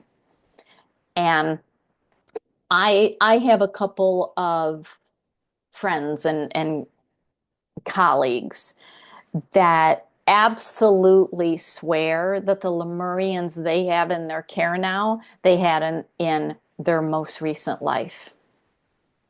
They're like, I knew it when I saw it, and literally had like a deja vu flashback to working with it before. And they're like, but I've never had a Lemurian before. Like I've never seen this crystal before. And they figured out it was a flash to another dimension where, like a past dimension where they were working with it. So they can recycle to you, and that's why it'll catch your eye. And it may be the smallest, it may not be the prettiest, it may not have a lot of advanced or master features, because I see a lot of Lemurians with masters features. Like you'll get a Lemurian channeler. You'll get a Lemurian with bridges and barnacles. You'll get a Lemurian that's a Tao or a transmitter or a Devic temple. Like they all start blending together. You're not even picking based on that. Like when you see it, you just know it. So you can use Lemurians in a couple of different ways. You can obviously get information, and it's a lot of ancient information. And then you're going to find yourself drawn to ancient teachings. Like maybe all of a sudden you become interested in runes, working with runes, or working with sacred geometry, or working with essential oils, which are ancient, or just working with plants and herbology and all sorts of things. When you start getting interested in what I call ancient medicine, you can thank a Lemurian for that. You can thank a Lemurian for that. So you can meditate with them, rub your thumb up the striations, and it's like it's opening itself to you. And you can do the circle of light protection, and you can circle yourself. Now you can do a circle around another person. You can do a circle around another pet with a Lemurian. But when it comes to garnering the information from it, that's for you. So it's not like you hand it to somebody else and say, "Hey, what did you get?" They're going to just say, I got nothing from it, because the information is for you. But you can use it to create a protective circle around yourself. So literally, I do not even have a point. Well, I kind of have a point in front of me. You just put the point down and go around yourself. You're going to go clockwise 3 times, or you can put the point out and literally turn your body around in a circle, and you're drawing an invisible energy field. Especially if you know you're going to be around people where you just want to say, do not cross this barrier. Good to work with. And you can do it with animals. You can put a protective barrier around them. All right, questions. All right, let's go to manifestation crystal. These, oh, man, they come for a short while and then they disappear. They have disappeared now for, I'm going to say we're going on a decade. And I may be taking this out of the class because I'm not seeing them resurface. I see a very small scattering, and they are outrageously priced. Outrageously priced. And maybe it's because they are rare and they're very difficult to find. But what a manifestation crystal is, in case if you find it, it is a crystal growing within a crystal. Now, this one on the screen, this is one of mine. And this one has two. So do you see? It's like the point is going in. It's not coming out. It's not a bridge. A bridge comes out. This one, it's self-contained. So it's like the crystal is having a crystal baby. But she's like, I ain't releasing her. I'm keeping her all for myself. I'm not going to let her, um, get outside. But there's two here. So this is manifesting. This crystal literally manifested two crystals within herself. So it helps you to get into that alignment that you can manifest whatever you want as long as you believe it. This crystal believed and manifested two crystals within herself. So it gets you aligned with that energy. Now, are any of us trying to manifest being a quarterback for the NFL? No, because we're like, you know what? Not built for it, not my thing. So I'm not going to sit here and work with a crystal, I want to be a quarterback for the NFL. Yeah, literally, my energy is just laughing at me. What these crystals do is help us align with what is true for us. Because sometimes we want something and it doesn't happen because it's not meant to. It's not within your soul plan. That's what the Akashic records are. They are literally the book saying, this is what you're supposed to do. This is what you've done in the past, and this is what you're supposed to do now. Like, why are you asking for this over here? You're supposed to be asking for this. So when things are not manifesting,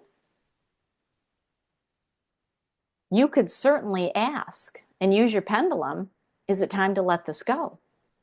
And if it says yes, okay, let that go. And then all of a something new comes in that you want to manifest with.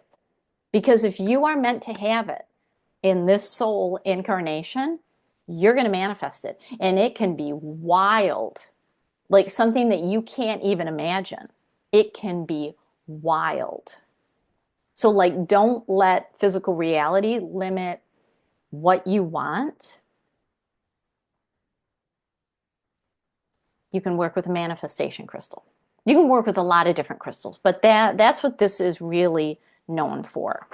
And I like to use them in the center of grids to manifest. All right. Yes, Kathy, question. Can you put a shape around the crystal inside? I'm not seeing it. Am I able to draw? Or Yes. just use your mouse. That would be okay too. Oh. There Oh, okay. Thank you. and there. You see it? Yes, Isn't that cool? very.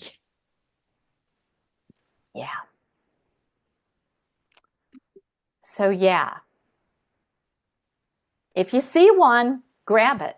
They will never be labeled a manifestation crystal. They just won't.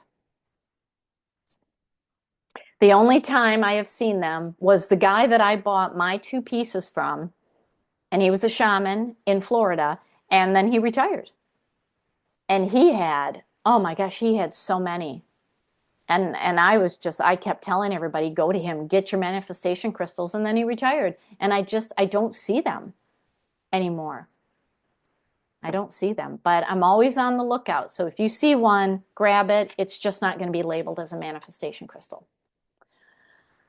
All right, let's go to pendulum. Oh, now it's got this, hold on. All right, I got to stop the share. I want to try to get rid of the circle. I don't know how to get rid of the circle. All right, I think this. And you do go back to that picture and say undo.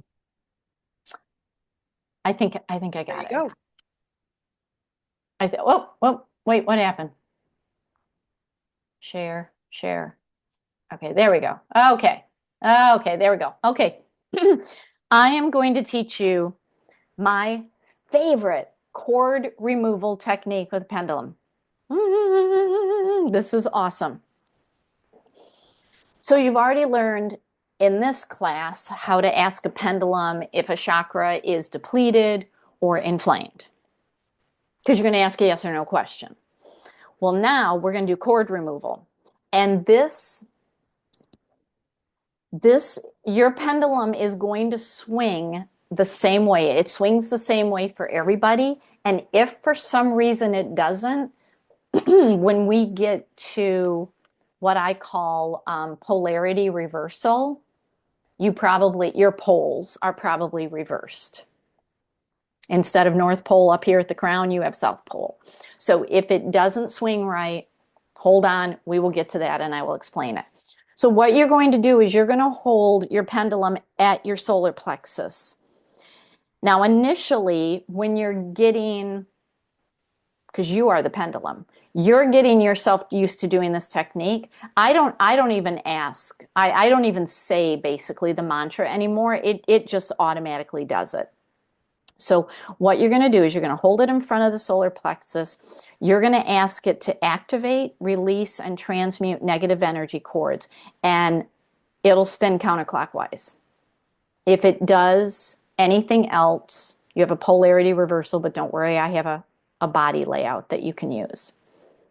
So let me know if it is going counterclockwise for you. What this is doing, it's pulling the cords out, because we don't cut cords. People who teach cut cords are old energy. That is third dimensional. It never worked, and it certainly doesn't work now. You have to suck them out. This is pulling them out. The first time I did this, the number 3,200 kept coming into my head. That's how many energy cords I had in me. And I felt like I was full of pinpricks. And it was weird, but don't worry, we're going to fill the space because you can't leave a void. So does everybody have this going for them?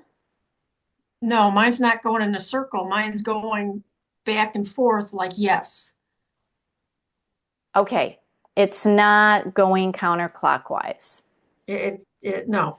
You It's asked going it to from activate, release, and transmute activate, release, and transmute. negative energy cords. Oh, I guess I didn't say that. Negative energy cords. Yeah, so it's just testing your chakra. That's what it's Okay, doing. activate, release, and transmute negative energy cords. Oh, well, hell, there you go. Thank you. Yeah. That's the thing. You got to get your body as the pendulum used to doing this. So when I put mine in front of me, and like I'm not testing all the chakras. Like I haven't started at the earth or the root. I just immediately go to the solar plexus. I'm already trained to know I'm removing energy cords. So that's why initially you just want to give it the command, activate, release, and transmute negative energy cords. Mine's still going side to side. Okay. You may just need to work with it, but that's okay. Take note of it. Nothing is 100%. That's why I said 99.9%. Okay, nothing's 100%. Now, you generally wait until it's done going counterclockwise. And then when it slows or stops, ask it to fill the space with white light and love, and it should start going counterclockwise. And you are now filling the void, and you're just filling it with pure energy, like the white flame energy ray.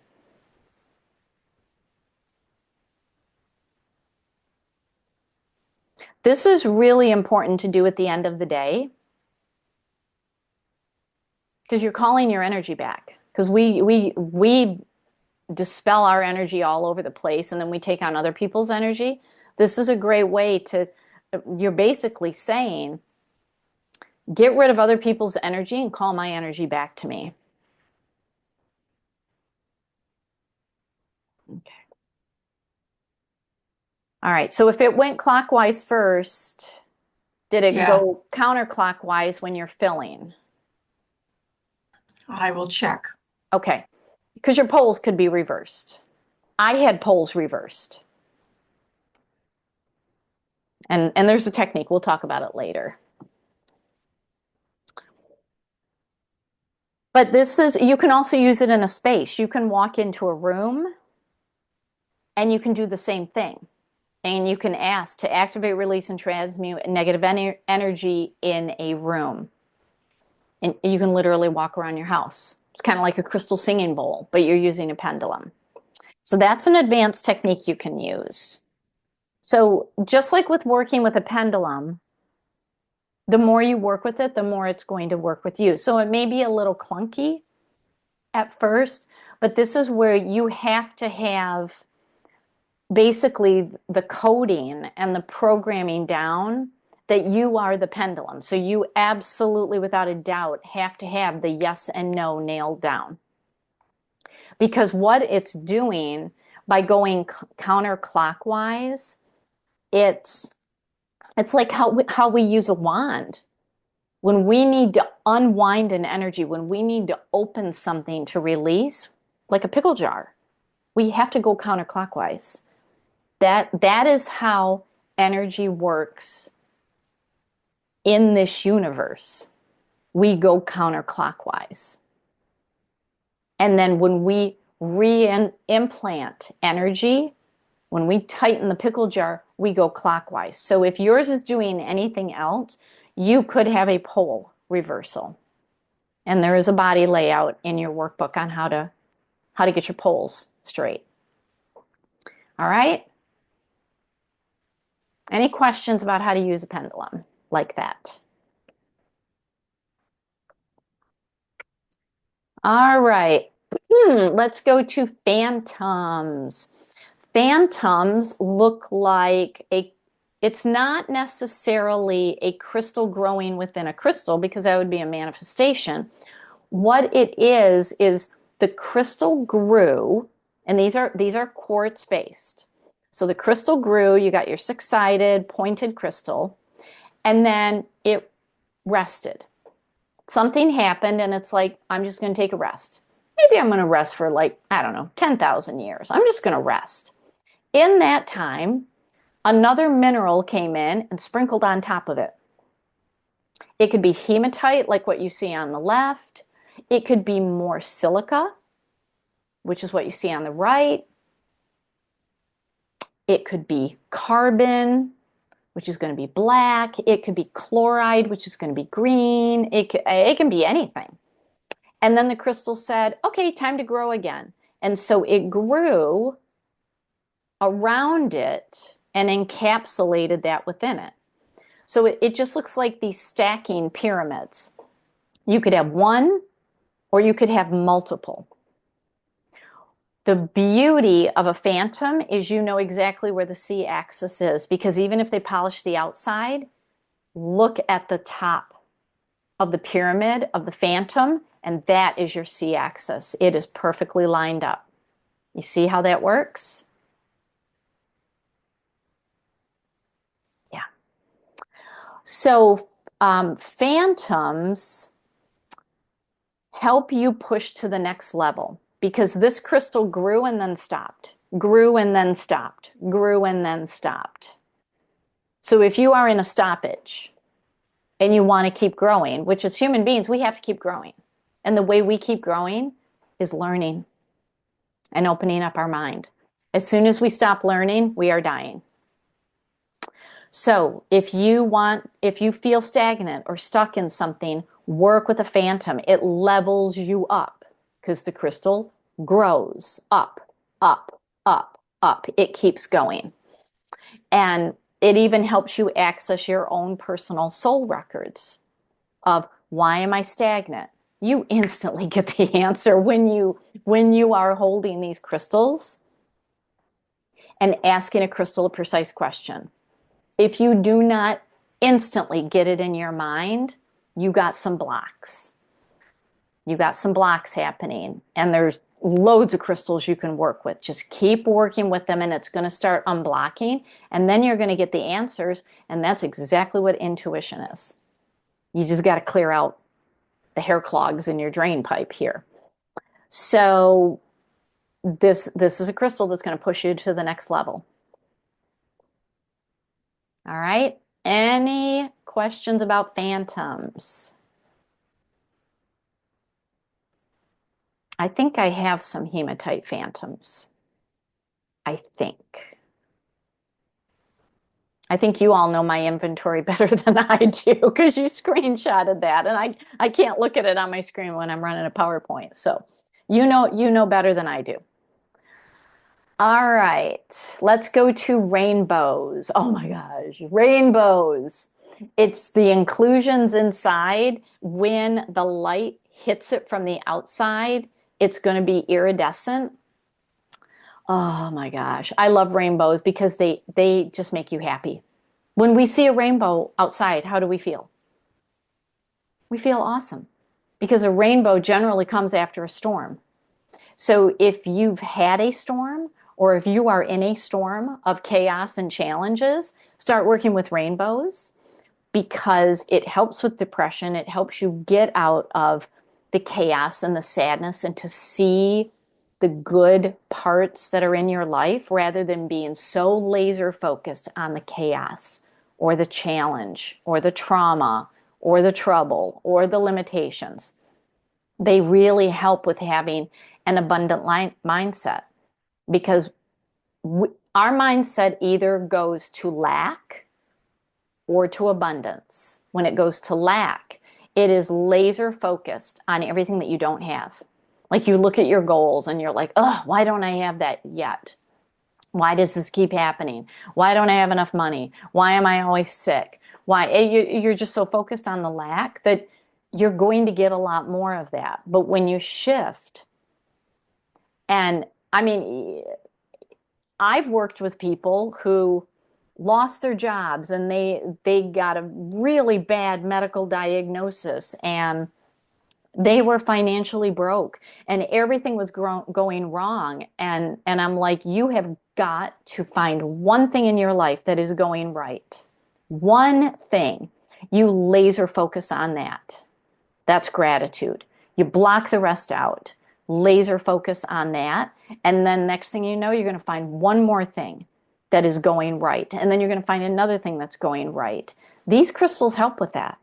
The rainbow keeps you focused on the rainbow, which has the cute little leprechaun and the pot of gold at the end. So lack is another word for depression. Depression is another word for lack mindset. When you get into an abundant mindset and you are focused on everything that's going right, you're just riding this energy. And it's very connected to source energy. So you may have rainbows in some of your quartz.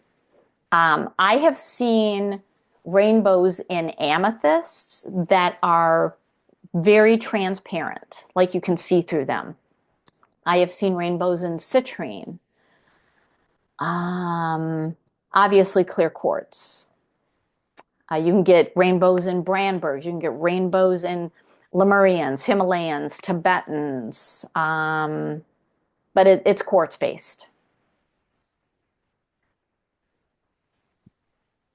So D, the labradorite, that's not a rainbow. That labradorite has fractures in it, like literal fractures. Like they look like little striations on the inside, and it does what's called light refraction.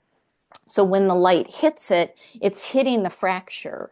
So it's not a rainbow. That's a different. It easily mistaken for a rainbow, but it's not a rainbow. That has its own powerful energy because depending on the fracture within the labradorite, it can flash green, gold, pink, purple, orange, aqua, and all of those have different meanings. Well, I mean, my labradorite has the sheen, but then there's like this tiny little square in there that has all these multiple different colors. Like a little, that's the only way I can describe it, is a tiny little square that has like a prism of colors. That's how labradorites grow. That's a Okay, fracture all right. within Thank it. you. Yeah. Right. That's a fracture. Labradorite has the prism of colors, but they're not rainbows. Rainbows Okay. Right. are quartz based. Yeah. Okay. Yep. Yep. All these little nuances. But I'll tell you, all of the prism of the fractures in labradorite make you super happy. So Yeah, I thought it was cool. yeah. So I have a couple questions. Okay. Um, for a Lemurian quartz, or is any quartz that has the striations going side to side, does that mean it's definitely Lemurian? No, it depends on the location. So like my one student who said she had a Montana Lemurian, no. There is no evidence of Lemurians up in Montana. So you really have to look location. You have to look at how it was sold to you. What was it labeled? I have Be no idea where I got this one, yeah, so the I don't. striations alone are not indicative of a Lemurian. However, Lemurians have striations. That's what makes it a Lemurian. So it's like all crystals are made of minerals, but not all minerals are crystals. So all Lemurians have striations, but not all striations mean it's a Lemurian. And then I found a rainbow in this one, but in looking at it, I also see an angel. So is it possible for the rainbows to be angels and make, and then therefore it's a Devic temple? Uh-huh. Yep. Because the photo on the right of your screen is my Devic temple with rainbows and phantoms. They all come together. The masters and the advanced features all blend together. So you could have a generator that is a master Tao with a Devic temple and a key with bridges and barnacles. I mean, they all start growing together. It's almost like once a master feature or an advanced feature forms, it gives permission to the catalog to say, hey, does anybody want to join this? It's like you go to the buffet and it's like, okay, I'm going to load up a plate full of salad. Any other veggies want to hop into my salad? It's almost like that's what it does. As soon as there is an advanced or a master feature that's forming, boom, lots more come in. It's pretty cool. All right, are we ready to move on? I'm going to get through the rest of these and then we'll take a break and we're going to do, and then we'll do grids. Okay, let's go to record keeper. Record keeper are either raised pyramids, triangles, or indented, etched triangles. Now, these are like found, I would say a majority are found on quartz-based crystals, so Herkimers and quartz and amethyst and citrine. I have found them on rubies, on sapphires, on aquamarine, and these are associated with Atlantis.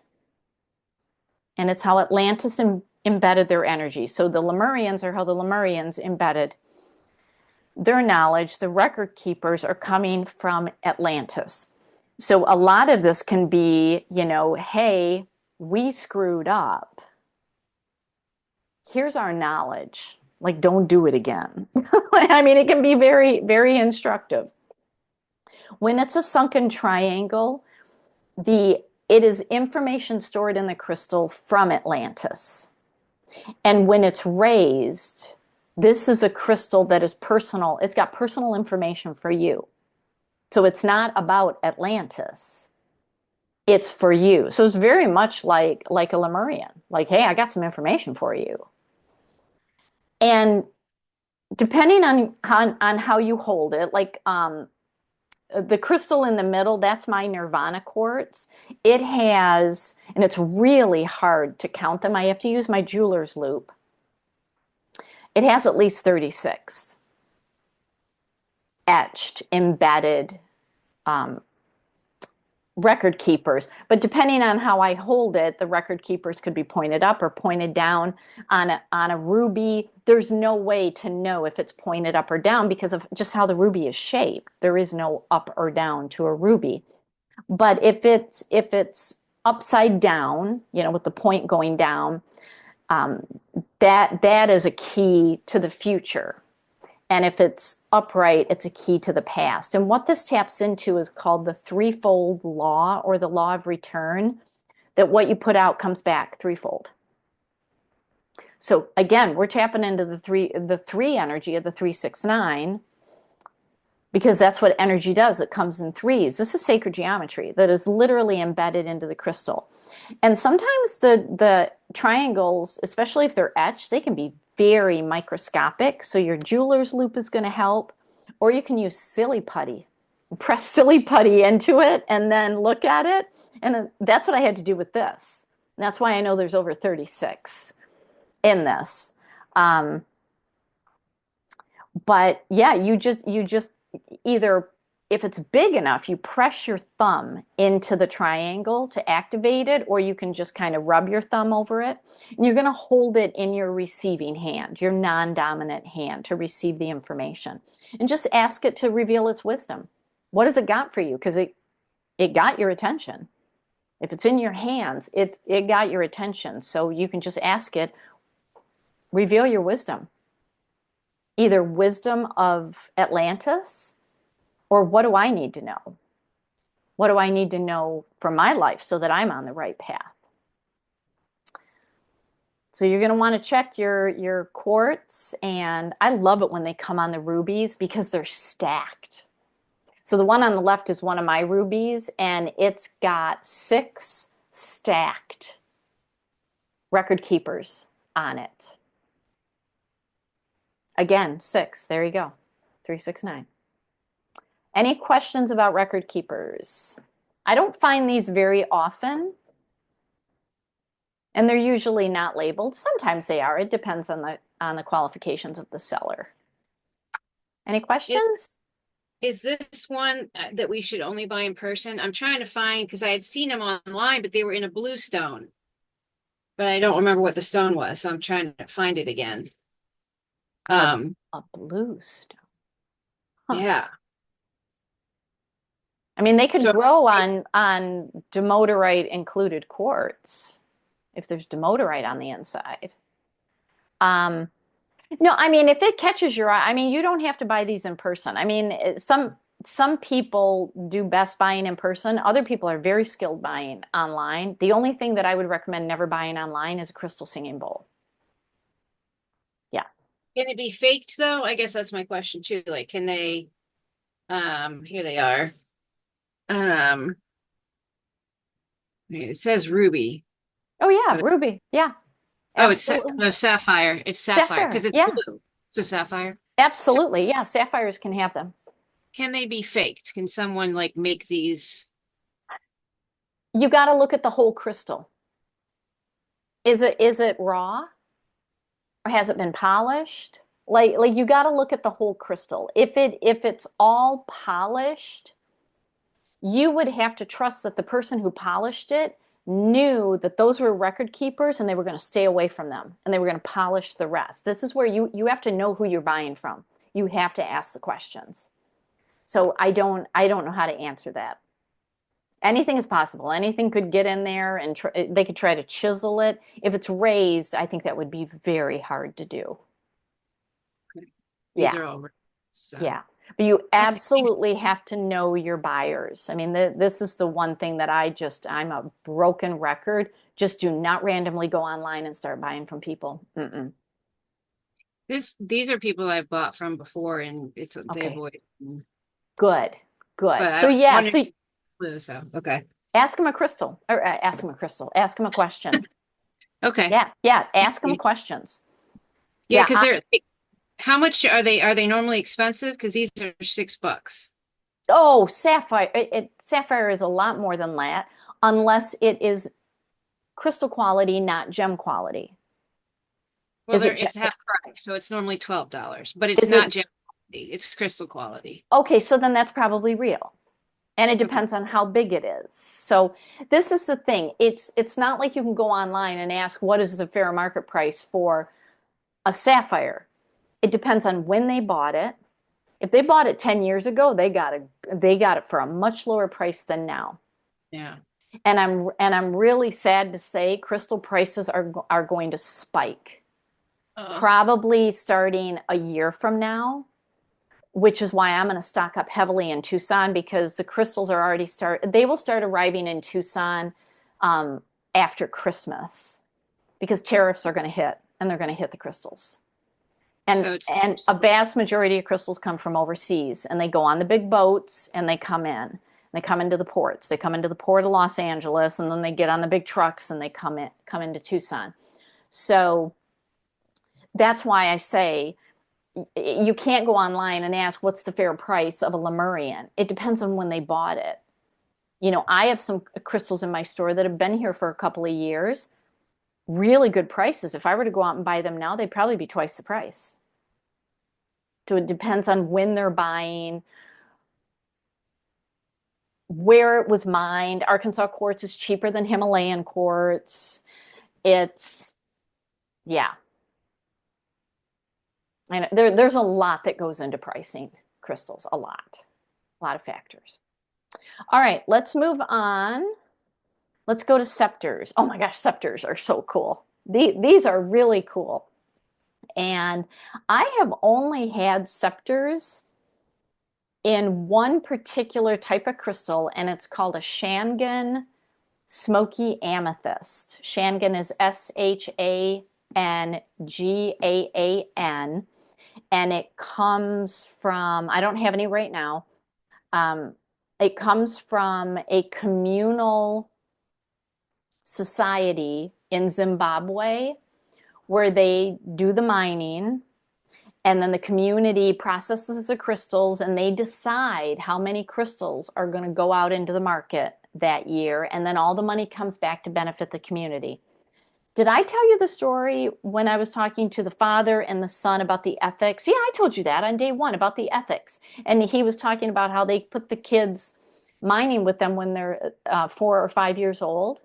That's who I buy my Shangan amethyst from. They're from Zimbabwe.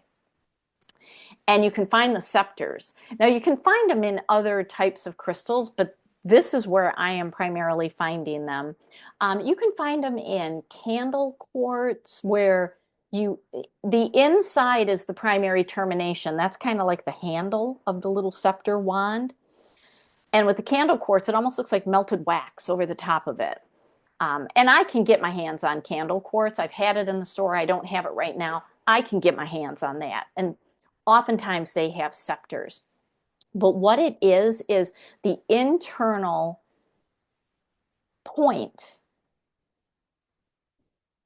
grows a whole nother crystal over the top of it. It's called a crystal cap. So you got a standalone point that is all good and natural on its own, and then other minerals come in and literally latch on top of it and grow. It is the most fascinating feature I have seen. It's like, it is just such a cool formation. And these come out of Lemuria and Atlantis as like literally the magical wands that they worked with. I mean, we work with crystal wands to activate our grids and open chakras and close chakras. And they had their own magical wands, and they use scepters. So what it really is the point has a crystal crown on top of it. And so it just makes it more powerful. It works in the quantum field. It works multidimensional. You can use it for energetic surgery, just like a master laser wand. You can, because it tends to grow in a phi ratio frequency formation. You can use it to grow and expand something. So this could be a wand that you use to activate a phi ratio grid. So you got your phi ratio grid to grow or expand something, and then you use a scepter, which is going to grow and expand it. All right. Do you understand how this grows? Do you see it's basically two separate crystals growing together?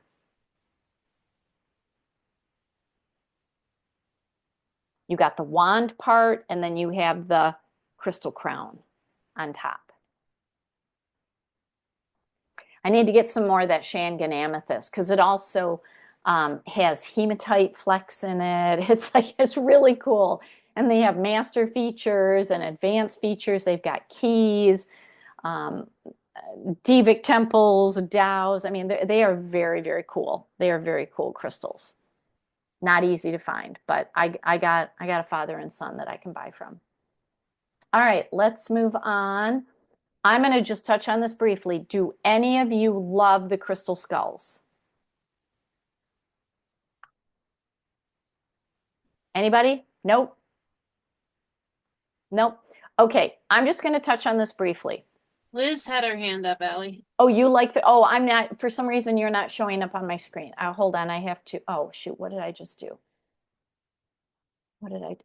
Oh, darn, stop. Hold on. My whole screen just, now I lost you guys. Where are you? Hold on, I've got to unshare. Something weird just happened with my computer. Now it's just trying to write. Hold on. Stop share. Because you all disappeared. Oh, you're across the top of the screen. That's not what I like because I can't see you guys. Hold on. There we go. Okay. Now I got you all. Okay, Liz, you like the crystal skulls? I've always been fascinated with them. However, I don't own one, but I Okay. keep looking at them. Okay, so yeah, so crystal skulls, there's a lot of misinformation out there about them and what they do, but they're based on a legend of 13 crystal skulls, like thousands and thousands of years ago, that were all together and they represented basically the collective consciousness of the planet. And it is believed that a Cherokee medicine man had, all 13 of them, and then they scattered over the world. And people have been looking for the 13 original skulls for thousands of years. And there have been books written about it. There is a father and daughter team with the last name Mitchell Hedges that have been writing books about them. They claim to have one. If you go online and Google Max the Crystal Skull or Shana Ra the Crystal Skull, these are skulls that literally travel, and you can pay money and you can spend time with them. But they were tested by the British History Museum, and it is believed that they were carved with more modern instruments. So they can't be part of the original 13. It's a huge controversy in the crystal world for people who love skulls. I'm not a skull person. So the skulls that you see in the stores have nothing to do with that. But what people like to use them for is they like to meditate with them by staring into the eye sockets. So if that is your thing and you like doing it, go for it. I have found that when you are staring into the eye sockets, there could be some entities there that are not for your highest good, that have nothing to do with the crystal. It has to do with the socket, like a hiding place. So you just got to really make sure the crystal is okay. But these crystals are everywhere. So it just depends on what you want to do with it. Some people, I have friends who are fascinated by them, and I have people who are creeped out by them, and everything in between. So it's whatever is right for you. If you're fascinated by them, work with them, see how they work with you, but People like them for decorations, or they meditate by staring into the sockets. Now, you can also meditate and not stare into the sockets. There's all different ways. But there are literally like dozens and dozens of books written about these skulls. And when they come together, all 13, it's going to raise the collective consciousness of the world. And so there are people literally out there looking for the skulls. How are they going to know if they're the original 13? I don't know. Like my left logical brain is like, how are you going to know? Like Max and Shauna Ra, how do you know? Unless you send it to the British History Museum, for testing. One of my crystal teachers actually spent time with Max, and she said it was a crystal. She said, no doubt, it was a crystal, and there was an energy there, but she's like, is it one of the 13? She said, I don't know what to tell you. So I put this in here just in case if you like skulls. All right, any questions before we go to the last section and take a break? Okay. All right, let's go to wands. All right, so I think I've mentioned this, that we have massage wands that are polished. We have pointed wands that can be any quartz point. It can be a master laser. It can be a Lemurian. The points have the concentration of energy. The polished are more for physical massaging, like getting into the muscular areas and the nooks and crannies and massaging. And you can use these to clear blockages. The points cut into the energy field. That's why be careful where you're pointing a point, because it cuts into an energy field. So you have to do it on people or animals who are willing and give you consent. I like to use points like laser wands to scoop out energy. I think I taught you that in the animal class. You can literally, you open it up counterclockwise, and I go in and I scoop like I'm a surgeon that's trying to get good margins around something that's got to go. Now the photo on the right, I got one of these like 12 years ago, and it's called a chakra wand. So it's sold as a quartz wand, and then it's got the 7 primary crystals of the 7 primary chakras on the side, and you're supposed to like press, like if I'm working on the root chakra, on this one it has a garnet. So I press the garnet, and it's putting the garnet energy in as I'm winding the chakra back up. Here's the thing, these are so heavily and highly processed. This is actually not crystalline energy anymore. There is nothing crystalline about it. The main center that's quartz feels a little cold to me, but the point is straight up glass. The round point on the end is straight up glass. It's not crystal at all. And then the little tiny points, there's nothing. It is so heavily and highly processed that maybe it started off as original crystal. It's nothing. It's decorative at this point. So I have it as a demonstration aid. And you'll see these. You're going to see a lot of these wands that are very heavily processed, and they've glued things on. Now, this is different than the people who, and sometimes I see this on Etsy, sometimes I see this at a show where people are making wands. So like they'll take a big quartz, like a 6 or a 12-inch quartz, and they themselves are gluing crystals, and maybe they put some copper or silver wrapping on it. That sort of homemade is very different, and because it's more natural. The ones that are mass produced and heavily polished and formed and shaped into a form, it's dead energy. So if you see them, I encourage you to pick them up and do your own assessment of them. Like use your body and ask, does this have any real crystals in it? So I see them all the time, and just be careful. Just be careful buying these. Make sure that they are real. Don't waste your money. So in your workbook, I've given you a couple of techniques on how to use massage wands for stress release, for energy flow, for sinus relief. I think it's just good to have even just one massage wand, and you can pick what crystal it is. I have an Angelite massage wand. I have one. That's it. That's all I need. Oh no, I have an Auralite. That's a massage on one end and a point on the other. I forgot about that one. And then it's always good to have one good, like a 4 inch, doesn't have to be too big, but a 4 to 6 inch good wand. If it can be a Lemurian or a master laser, that's good. And then a double terminated. I mean, if you can get 3 or 6 of those, you don't need a huge amount. Don't be like me. Don't be a hoarder of quartz points. I mean, it's obscene how many I have. I need to literally start selling them. It's like I don't need to keep buying like 10-pound bags of quartz points. I have so many quartz points. You just really need one wand, one activation wand with a point. It could be a generator, a Lemurian, a laser. And then if you have 6 double terminated, they can be small and you can use them in grids, then you're good. You're good with that.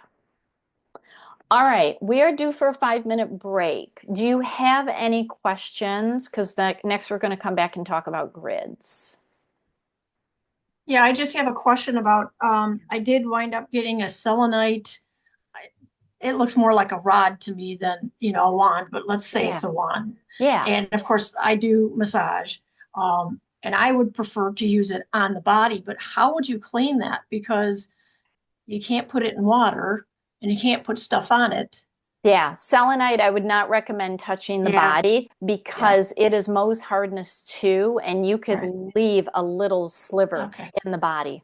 Yeah. All right. Yeah, I have one too that, I mean, it's just a thin rod and it's actually Yeah. polished on one end, and they're polishing it to use it directly on the skin, but Okay. Would you use it more like through an energy field yeah, then? yes. Okay. Yes. And if you remember back to the animal class, there was that video of me and the horse, and that was my selenite wand. And yeah, that's selenite in the energy field is perfection. I mean, it's just amazing. But yeah, any other crystal, I mean, I'd be looking at the Mohs hardness of the crystal. And again, I wouldn't go below Mohs hardness 6 on a massage wand. I just wouldn't. Because you just don't know if it's going to break down. And when you are massaging in the skin, does it have aluminum? Are you pushing that into the skin? Does it have nickel? So I'd almost treat it like creating like an essential oil roller bottle. That's how I would treat it. Laying crystals on the body is okay, but when you are like literally pushing it and massaging it, that's very different than lightly laying it on your third eye or your throat. It's a very, very different things. So that's just kind of a good rule of thumb. Okay, any other questions before we break? All right, let's take a 5-minute break and then we're going to come back and we're going to talk about grids.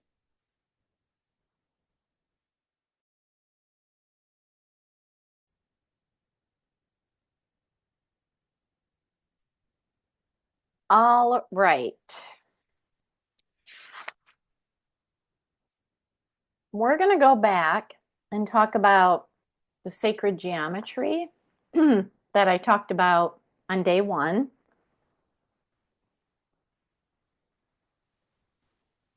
I talked about Vesica Pisces, the spiral,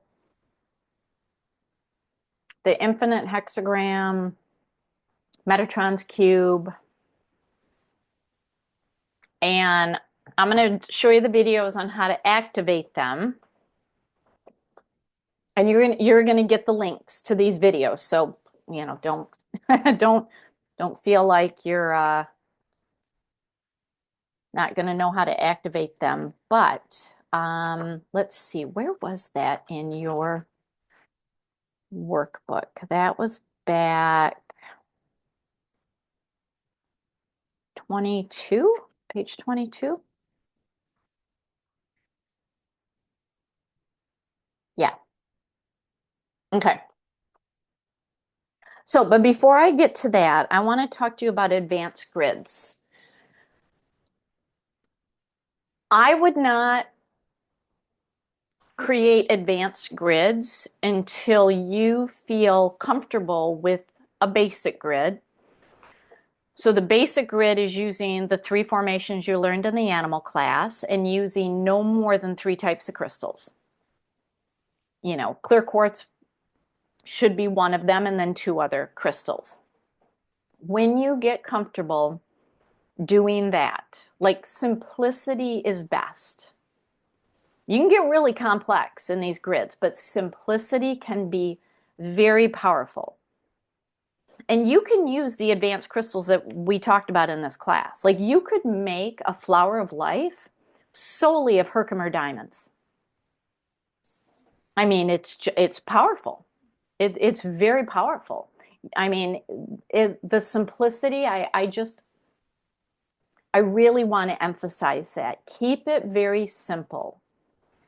And when you start seeing progress, movement, shifts, success, whatever it is you're working on with the grid, and it raises your confidence level, then you can go to more advanced grids, or you can just slowly start adding more advanced processes to it.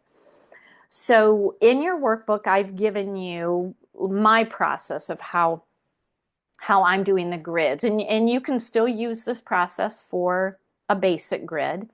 Number 1, you have to be precise on your intention. There cannot be any vagueness. It has to be really laser precise. And I write it on a piece of paper and I slip it under the edge of the grid, whether it's a cloth grid or a paper, or you've just printed it. You can go onto the internet and just print off all these sacred geometry patterns. Then you got to select the pattern that's going to support your intention. We added 4 more in this class. So again, I wouldn't go to these 4 until you feel comfortable. And you may feel comfortable after 5 basic grids, or it may take you 20 basic grids. You're going to determine your level of comfort. And then you're going to select your crystals that support your intention. An advanced technique is to select crystals from the same crystal system. So all hexagonal, or all tetragonal, or all orthorhombic. Then you're going to select the center crystal based on the energy you want to send out.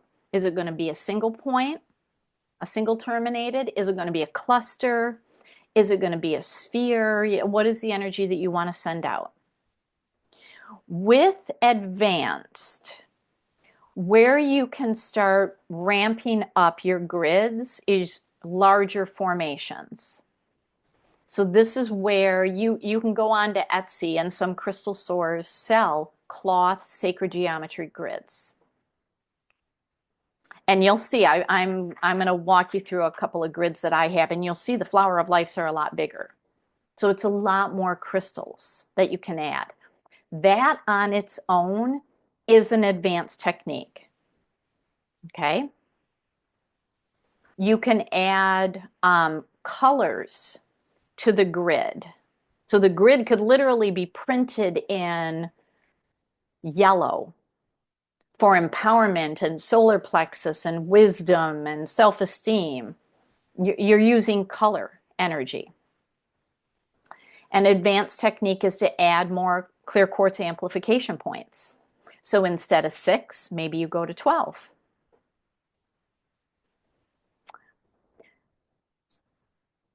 When you're adding the crystals from the central crystal that is the heartbeat that you start the activation with,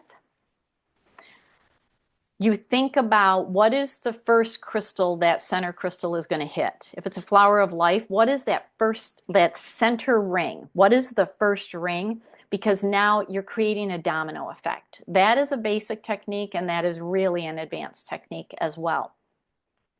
So you're thinking about that. What is the first energy that needs to be addressed before I can get to my goal? So if you're doing, you have an animal with anxiety. Okay, what's the first energy that maybe you want to create with that? Maybe it's you are safe. So you need a protection crystal. You can't even address anxiety if an animal is not safe. So you see, you have to literally dissect it. It's like a recipe. You know, when you're making cookies, I mean, you got to do things first. First, you mix all the dry ingredients, and then you have all the liquid ingredients, and then you add them together. So you have to be. This is where it takes time. You have to dissect your end result and what are the A, B, C, D, E steps. What are the dominoes that you got to knock down? And that's the first crystal. And then what's the second energy? And what's the third? Liz, you have a question. So I'm confused. Let's say that you're using the Flower of Life grid, Mhm. and the first energy, you want a protection crystal for you are safe. Is that going on the very outside outer ring or the closest to the center? You're always starting with what I call the heartbeat, which is the center, which is where you start the activation. So in the figure eight, it is the crystal right in the center of the figure eight. That's your heartbeat. For the flower of life, it is the crystal in the direct center, because that's what you start with for activation. For the Fibonacci sequence, it's where you have your clear quartz point. So on that, it's at the very beginning, the really curled up part of it. That's where you start. How you draw your activation, that's you're doing the domino effect, literally by activating. So the first crystal you hit is the first domino. The second crystal you hit is the next domino. You can't hit domino number 10 until you've knocked down 1 through 9. So this is where you got to sit, and this is where it takes time to figure out what exactly is going on. How do I get to this result? Let's reverse engineer it. I see. So in the Flower of Life, as an example, the very first one I would dominate, if it's a protection crystal, would be the furthest crystal on the outside, because then I'm going to be drawing it in towards the center. No, it's the center ring, the first center ring. So you got your quartz in the middle, Right? because that's the dominating energy that you're pushing. That is the crystal it's the conductor. It's telling all the musicians, follow me, follow me. Because you could be with your clear quartz points pushing the energy in or pushing the energy out, but it is that center crystal that is conducting the energy. That's why you always start with it when you're activating. So in the flower of life, that center ring, the first ring, closest to the center, that is your first domino. Oh, The next ring is your next domino. The domino starts with the center. So what's the first crystal it's going to hit? It's that first ring. I see. So the rings go from the center out. Yes.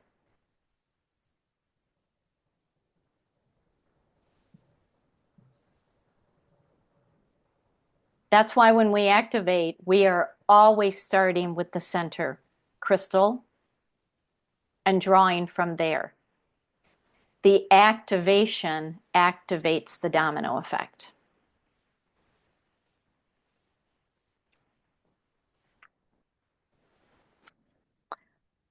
So another advanced technique is to connect multiple grids together. And I'm going to show you some examples.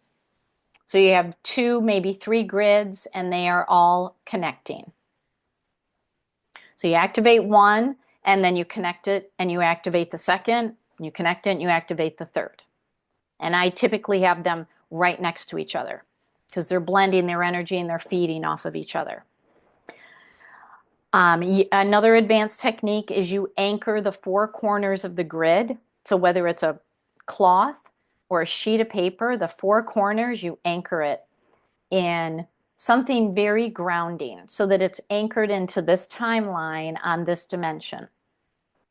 Sometimes I don't even anchor with a crystal. I collect heart-shaped stones. So I have heart-shaped stones from like the Sedona red rocks. It's minerals. It's just not crystallized, but they're in the heart shape, and I anchor the four corners with that. It's whatever you want to anchor with. You could anchor with black tourmaline. You could, just something that's going to nail it down, basically, that's going to connect it to the earth chakra to say, this grid right here that I'm sending out into the quantum field, connect it to the earth, nail it down right here. And so you have that earth to stellar gateway connection through the grid. Does that make sense? Okay. If you are Reiki trained and you know what the distant healing symbol is, you can draw it on the wand that you're going to use to activate. And then you can take the wand and you can draw it over the grid. Are any of you Reiki, at least Reiki level 2? Okay, so D, you know how to do that. Larry, you know how to do that. Okay. All right. So yeah, I draw it on the wand. And then I take the wand and I draw it over the grid. And when I'm done drawing that, then I go through the activation for whatever it is. You mean you physically draw, excuse me, do you mean you physically draw it on the wand? Like with a Yeah. pen or something? Okay. Well, I draw with my hands. Okay, that's what I meant. Like it's not permanent that you're putting it on there with permanent marker or something. Oh, no. So I'm holding the wand and I'm drawing it. Okay. Yeah. Thank you. And then I take the wand and I draw it over. You can add in, these are advanced levels. You can add in a copper pyramid over it to amplify the energy. You can add oracle cards, tarot cards, statues of angels, of ascended masters, of gods and goddesses. You can add sound. You can put your essential oil diffuser next to it. You can put flowers. You can literally create an altar and just have all of this beautiful energy coming together. And then for dismantling it, and Lara, you asked me this question in an email. If you feel like you need to go through a formal unwinding process where you basically take it apart backwards of how you put it together, do that. I am not that graceful. I literally take my cloth grids and I just four corners, I scoop them up and off I go. As soon as you budge a crystal out of the way, it's deactivated. So sometimes it's the ceremony of it. I love the ceremony of activating it. And if you like the ceremony of dismantling it, just do it in reverse order. Okay. I'm just not that gracious. Okay. Okay, let's go through your workbook, and I just want to show you a couple of grids. I think grids are the most powerful crystal energy that you can work with. Don't get me wrong. I love laying on the couch covered in crystals. I mean, it literally looks like a crystal burial ground. I mean, if somebody came and rang the doorbell, I'm sorry, I'm not getting up because it's going to take me about 20 minutes to unpile the crystals off of me. So, and if there's ever an emergency, I'm really going to be messed up. I'm not going to be able to, I guess I'll break the crystals trying to get them off of me. So there is something about meditating and putting crystals on you and putting crystals around you, but the amplification power that you want is in grids. And I just cannot emphasize enough, please get into a grid practice. I have a lot of students that still feel very nervous about making grids. Here's the thing, you can't screw up. It either works or it doesn't. And if it doesn't, go back to the drawing board. you're not going to like draw in an evil entity. I mean, you're not going to draw in catastrophe unless the catastrophe, like epidote, is like, I need to kick you around a little bit because you are so off your path that I'm just going to, like a pinball machine, I'm going to push you over here. So if things start going haywire, just look at it what I call energetically. Get objective, get out of your emotions and look at it and say, what is really happening to my life right now? Is this a good thing? Let's ask the pendulum. Let's literally ask the oracle. Is this for my greatest good? And if the chaos, if it says yes, then it's like, okay, bring it on. Maybe let's do it a little fast, like ripping off a Band-Aid. Let's not do this slow so that I'm screaming the whole time. Not all chaos is bad. We are in major chaos right now in the world. And I will tell you, it's all for the highest good. It's all for the highest good. We are, if you know tarot cards, we are in a tower moment. But it's all good. It's all good. So whenever chaos and challenges happen, you just have to talk to your emotions and say, take a nap, because I need to get some logic in here and I need to just start asking some questions, and that's where your pendulum works. So let me first show you these videos. Okay. Oh, did I click the audio? Hold on. Now I gotta, there's all these buttons I need to click with Zoom. Okay, here, let's do it one more Ellie, you time. talked about the skulls Yeah. coming out when the earth, I forget the exact words, but when the earth was shifting. So it's possible that they might come out soon, right? Or because this shift is going to last hundreds of years, they might not come out for hundreds of years. Yeah, and that's the thing. And are they buried in the ground? Who knows? Does somebody have them in Aunt Millie's basement locked in a box? I mean, Or nobody Gary. knows. Right, exactly. Wouldn't that be hilarious if Gary Young It had totally. one or more? Good God. Yeah. So, oh, I don't know if I said this to you guys, and Kathy, I don't know if I said this in one of your past classes, and if you have knowledge of this or can dig in your line, Doc Ollie told me that Gary distilled essential oils over clear quartz. He didn't tell me which ones. He didn't tell me what distillery. I don't know if they're still doing it. This was about 5 years ago that he told me this. Have you ever heard that? No? Okay. I'm trying to find somebody. I just need to ask Sherry Ross. I mean, she was literally the right hand of Gary for so long. I just need to ask her. When did Gary's light come out? Maybe it was Gary's light. Oh, that was That's within, relatively new. yeah, that was within what, 2 years of his passing? Yeah. Oh, never mind then. But Yeah. Allie, I thought it came out before his passing. it may be that I wasn't listening because I wasn't into crystals at the time that I heard that. That's possible. Sometimes I hear Yeah. things and it's like, oh yeah, I've heard that before, but I just didn't tune into it because that wasn't my interest at the time. Right, yeah, because we can't be interested in everything. Our brain would blow up on us. So, okay. Well, if you feel like snooping around and asking questions, I'm just trying to find somebody who knows something. And I mean, yeah, I could reach out to Doc Ollie, but I know he's busy and I really hate to bother him. So I'm just I trying to bet find Sherry out. Ross would know. I think that's a good idea. Yeah, she is not a real big believer in crystals. She was really nervous having me teach at the animal conference.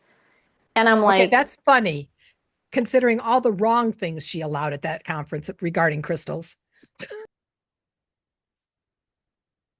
thank you for saying what's always been in my little brain here.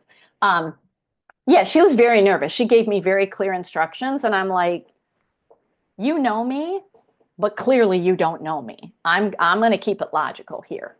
Okay, Because but she's another person spoke and didn't. exactly. And she's like, you're going to offend all the Christians. And I even said to her, I said, what do Christians have to do with crystals?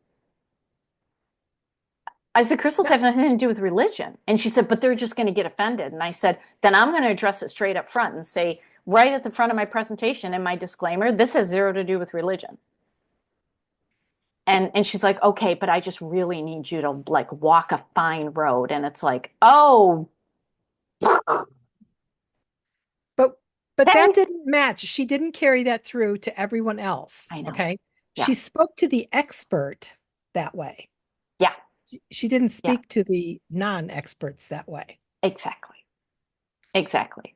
So now she knows, but she's still not necessarily a believer. So she may not have that information. I don't know. I don't know. There is another person I could go to. I can go to Sherry LaMarche. That's the second person I was thinking Yeah. of. Yeah. Or Cheryl. Dr. Susan. Dr. Susan might know. Yeah, she might know too.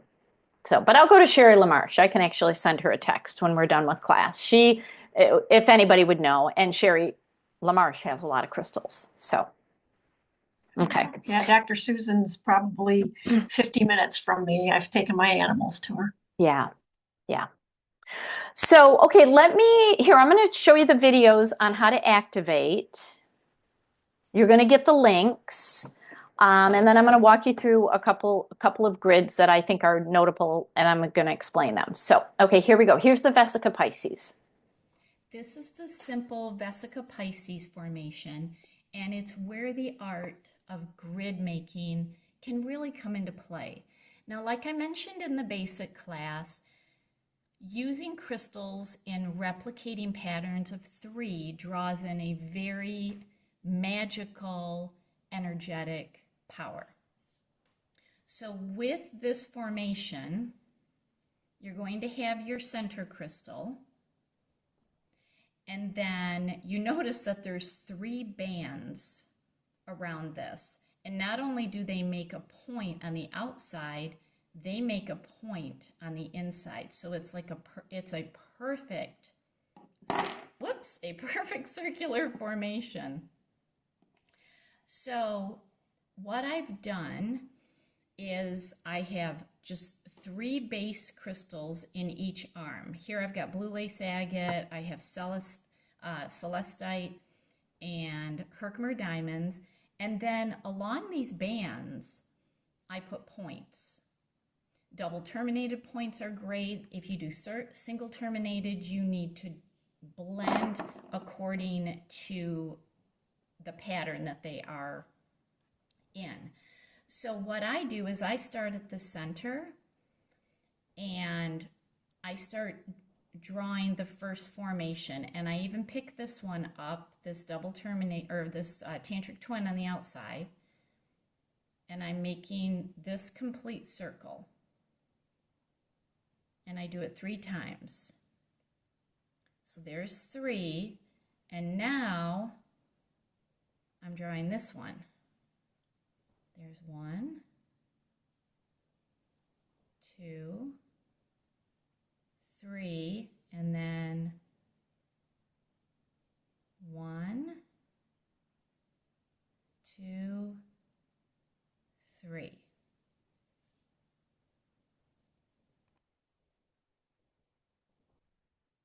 All right, did that make sense? You may need to watch it a couple of times. All right, let's go to the next one. What's the purpose of this grid? So if you go back to, I think, page 22, let's go back to page 22. I believe that's your page. So this is when I was explaining the as above, so below, as within, so without. You're tapping into the quantum field. This is a more simplistic version, and now I'm going to get into the more complicated Vesica Pisces. There's 2 different formations, and you use this to create and manifest when you're doing something new. So it's like a ramped up version of the flower of life. This is the more complicated Vesica Pisces. It has a combination of triangles and circles in it. And there's a lot of different ways that you can activate, but this is how I do it. So as always, I start with the center crystal because it is the central energy. I am going to activate the triangles first. So I'm going to draw down to 6 o'clock, and then I am going to activate the triangles. So the celestite is connecting even with all of these crystals that I have on the lines that you see there. All right, so that's 3. Now I need to activate that crystal. There's a crystal there. You can't see it, but there's a crystal behind here. And then there's a crystal there. That's in the shape of a diamond. So there's 3. Now I'm going to do this circle.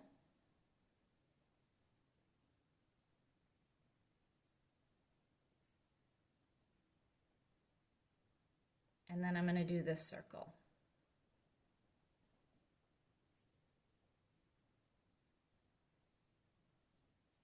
And so in this pattern, you can put crystals on where there's an intersection of lines. You can put the crystals on the lines. And again, remember the direction that you are pointing the crystal is the direction that you draw the energy to activate. And then you can also put the crystals along the circles. And so what I did with these celestite is I put them where there is an intersection of lines.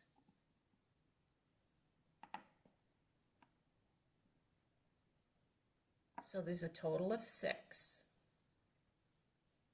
And then I put 6 Herkimer diamonds on this circle. I have 6 blue lace agate on the outer ring of that circle. And then I could even do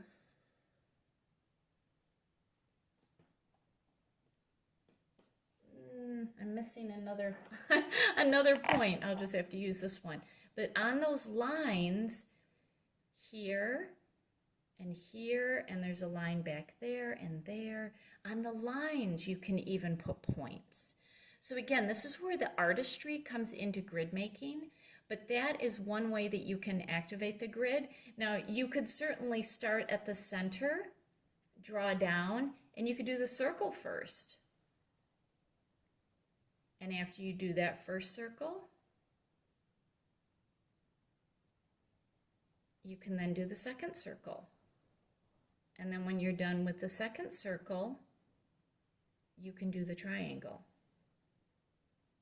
And then when you're done with the triangle, you can do the diamond. It just depends on where you have the crystals. But there's lots of different ways that you can activate this. All right, any questions about that?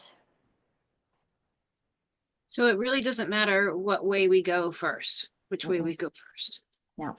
Okay. I mean, I end up going clockwise around it, but you can start with the triangles, you can start with the circles, but I move in a clockwise fashion. So it always has to be clockwise. Yeah, because I'm winding in the energies. I'm not undoing energies. I'm Right. putting on the pickle jar top. All right, Liz, yes.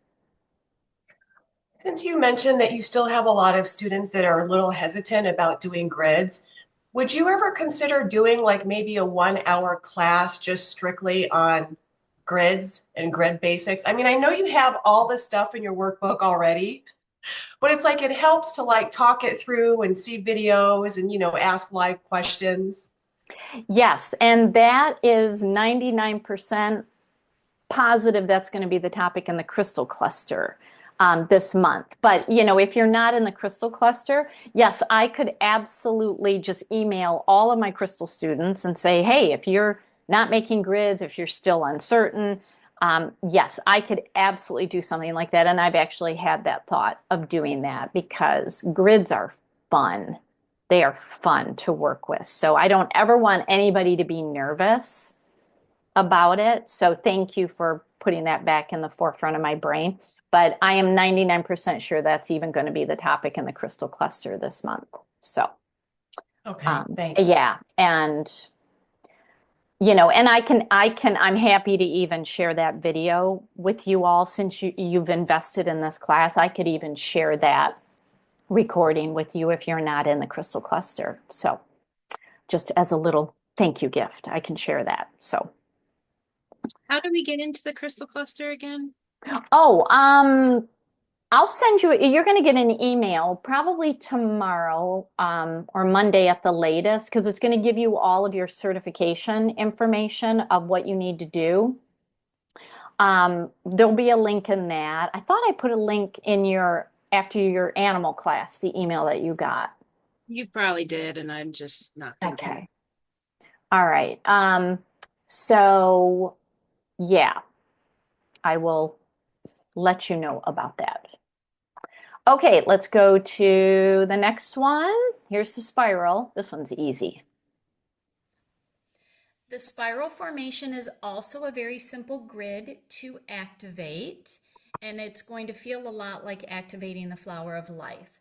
So again, the art can really come out in this, but what I like to do is to use points because the spirals are coming out like this, and so I want the points pointed out. You can do multiple points. You can do tumbled crystals with points on the end. Lots and lots of different ways to do this. But what you do is you start at the center.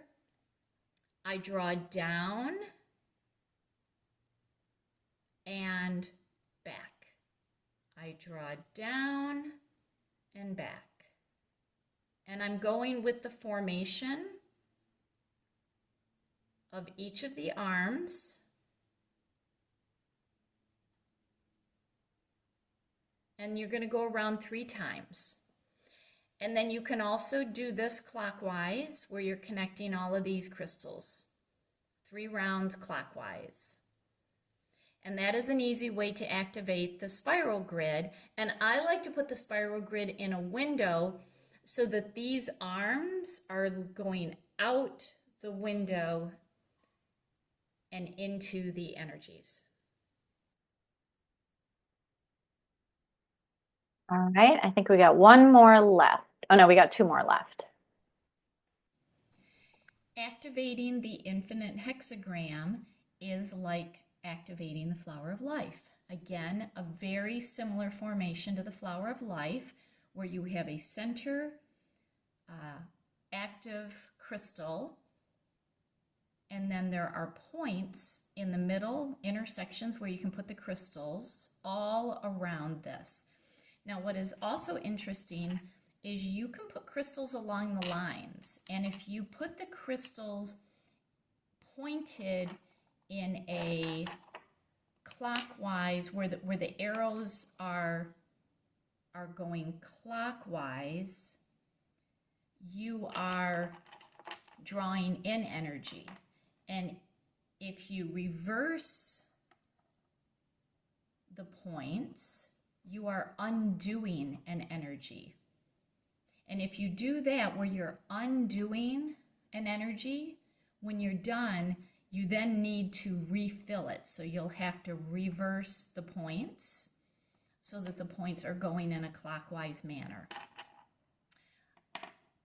But you can use these lines to also activate. Now that one doesn't really have much of a point.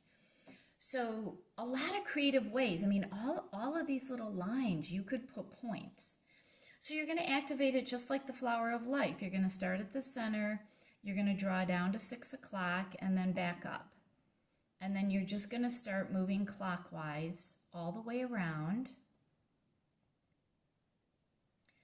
And when you're done doing that, you're going to do it actually 3 times.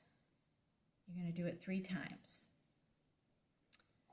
And then I have 2 points here that I've been using to activate. Then you go back and you activate the center circles. So again, you go around 3 times of that center circle, and then you go to the next layer, the next round circle of crystals, and you activate those 3 times. And then this is where if you do have crystals on these lines, I mean, they're like ley lines, you're going to go in you're going to circle in the direction of the points. So right now the points are going that way. So I'm going to draw that way. And I'm going to circle around.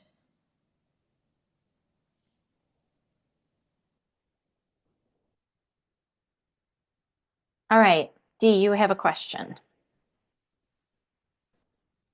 So are we saying the intention with every line we do, or do we say it in general and just keep moving? In general. Okay, because that was what got me when I did that first one. I was trying to, oh my God, do I have all the words? And am I getting on the right? Yeah, okay. So I was making myself a little nuts. Okay, thanks.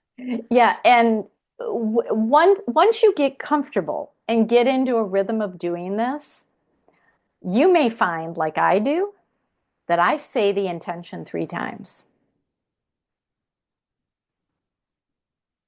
It just happens to work out to 3 times.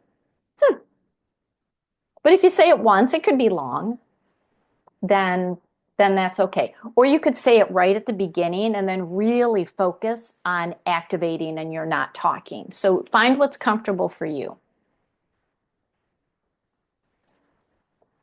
Okay, let's see. We got another comment here. Oh, okay. All right, let's go. We got one more video. Okay, Metatron's cube. Activating the Metatron's cube grid is exactly like activating the flower of life. It is the same formation. It just has different lines in it for greater connections. So you're going to start with the center point, draw down to 6 o'clock and back up, and then you're going to start going clockwise. So drawing down and back up, all the while going clockwise.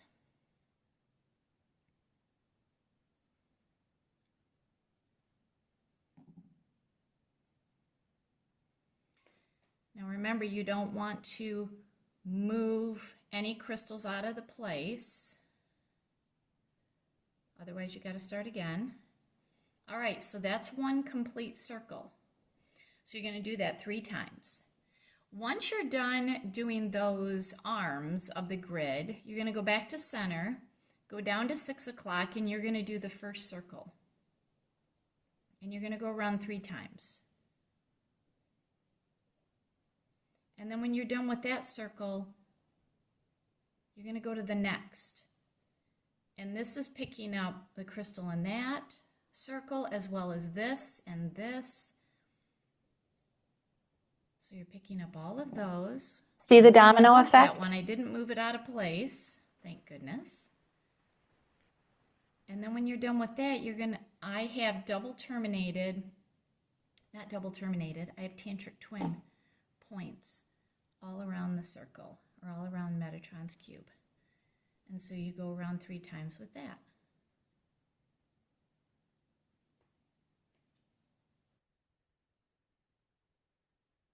All right. What are we dealing with? Okay, so I will send you those videos. And Dee, I don't know why the links are not working for you being embedded in the PDF, because you're going to get, of the resources in the back of your workbook, you're going to get that in a PDF with the clickable links. So I can put the videos in an email, but then you've got to save the email because they're private links. So I'll do that. I'll do that as well, so you have a backup. Okay. Okay, I want to go through a couple of grids before we get to this one. If you start going through your workbook, the one that is entitled, it's the second grid called Attract Energetic Tribe. This is a triple grid. So do you see in the picture where it's a triple grid? So each grid has a very precise intention to it. And because there were multiple factors, there were multiple dominoes that needed to basically be knocked down for this grid, that it was too complex for one grid. So I have one grid that has one very precise, like pinpoint, laser precise goal. The one on the right is another laser precise goal. And then shortly, I'm going to talk about that crystal in the middle is a grid all on its own, and it's called a beta Morion quartz. And I'm going to talk about that shortly. So hold tight. And what I do is I activate the left first.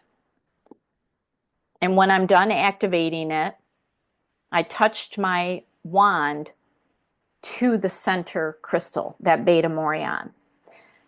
So I connected the grid to the beta Morion, and then I went to the right and I activated that, and then I went back and touched the beta Morion. That's how I blended them together. Does that make sense? All right, another one I want to highlight is this one on the screen, the Divine Goddess Empowerment Grid. And this is where you can use colors. I printed this off of the internet. Like, I mean, you can find grids for free. And I wanted very precise colors. I wanted the pinks, the lilacs, the light blues. This is basically a grid for the women in Afghanistan. Now, they just had a major setback for their lives.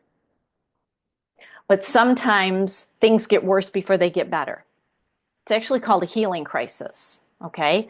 Like you can actually get sick as part of your healing crisis because you're purging. So I'm keeping this grid going. It's been going since August of 2021. Okay, I keep reactivating it. The center crystal is the Master Isis.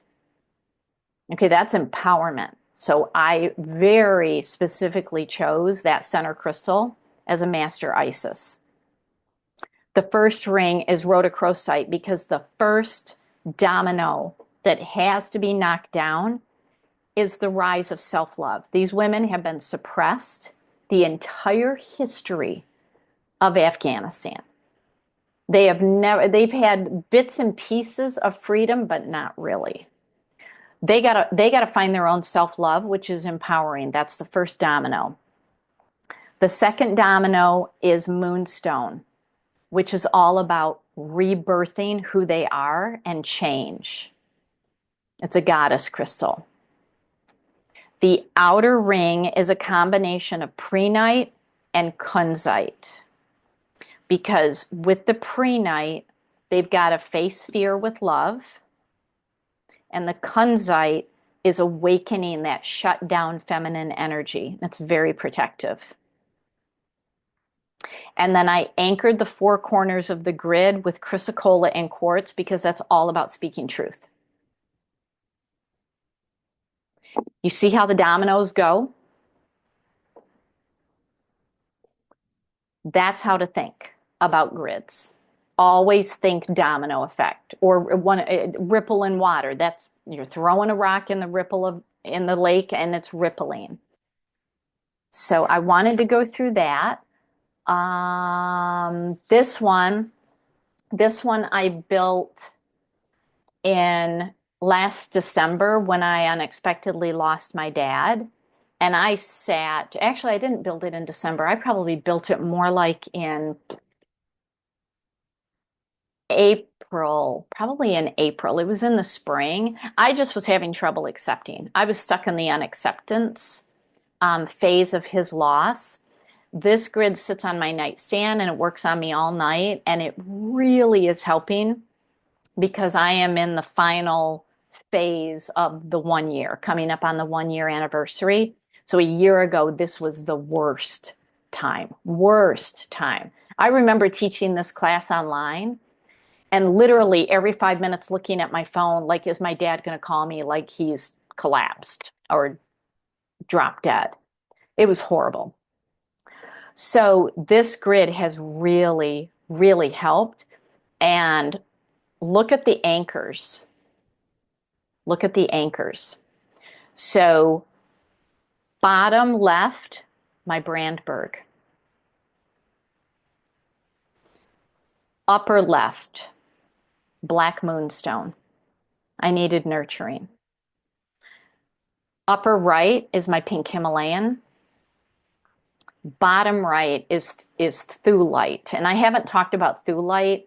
I keep this in my store now. I've had it for 2 years now. It comes from Norway. It is just the pinkest, reddest crystal I've ever seen.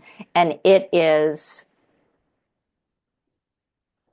being wrapped in a warm blanket of motherly love. That's how I anchored my grid. So I wanted to talk you through anchoring. So it doesn't all have to be the same crystal. Can you spell thulite, please? Thulite. What is the heart in the upper left again, please? Black moonstone. Thank you.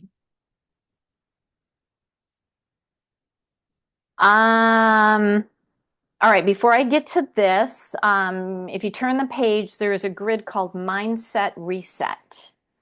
And this is a double grid that is connected with double terminated black Tibetan. So I had very two precise intentions, but they work in harmony with each other. And I activated the left.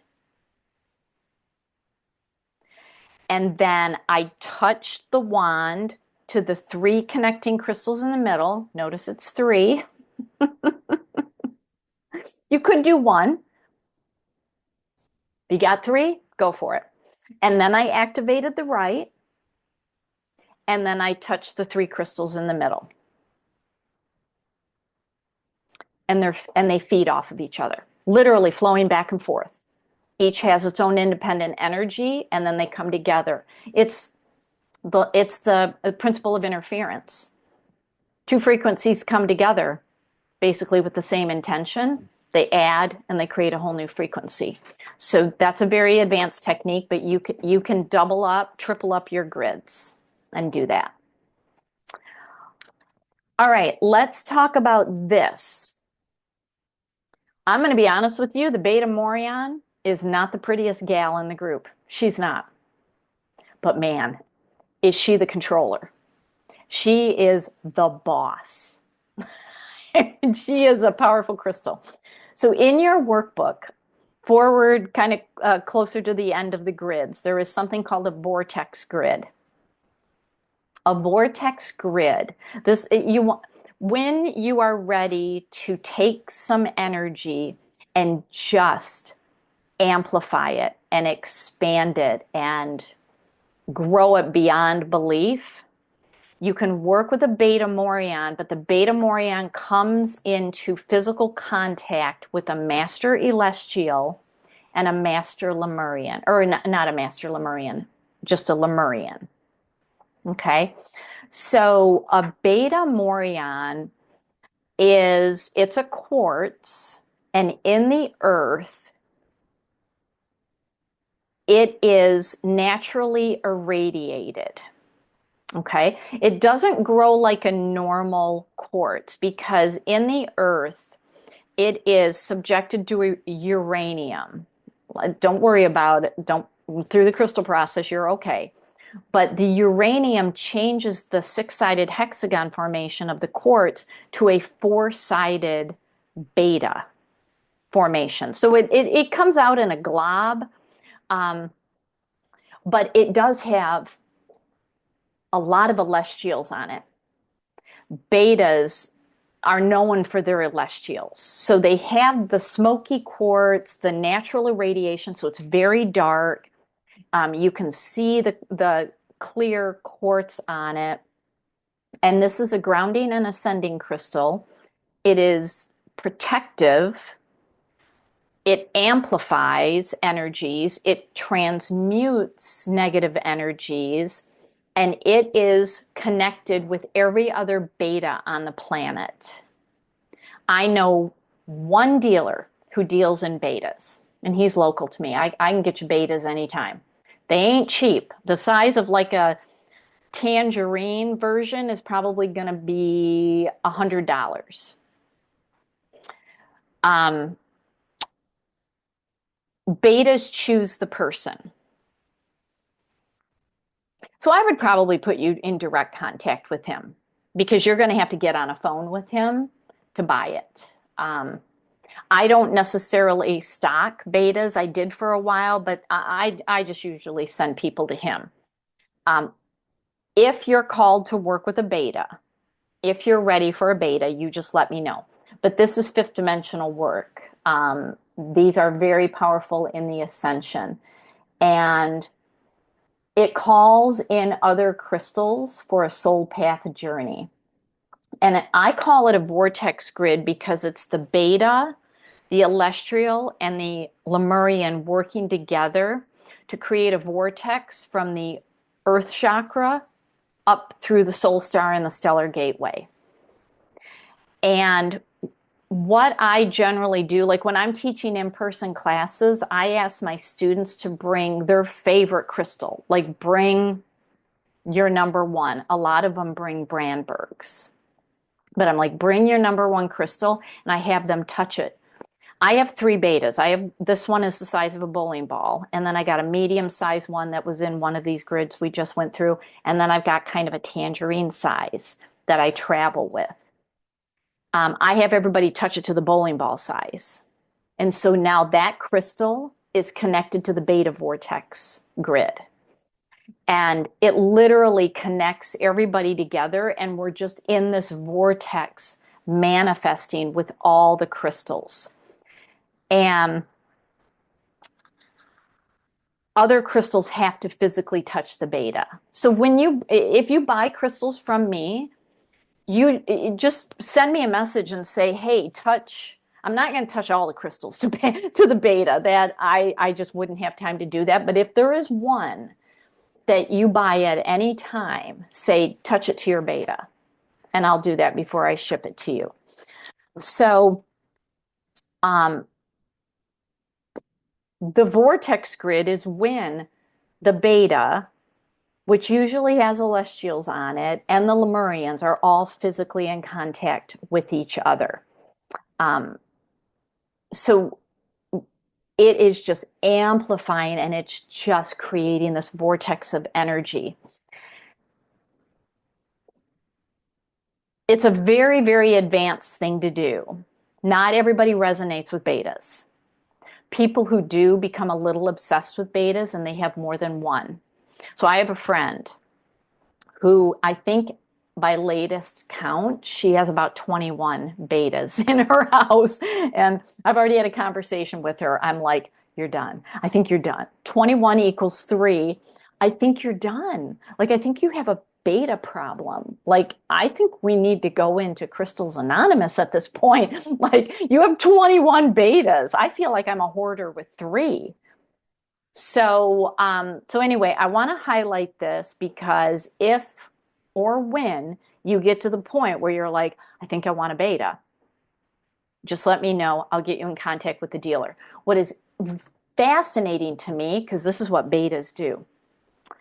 I was at the New York, New Jersey Gem Show in 2014. I went up to a dealer who had betas. I didn't know what they were.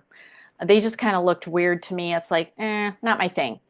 And I was buying other crystals, and he came up to me and he handed me my medium-sized beta.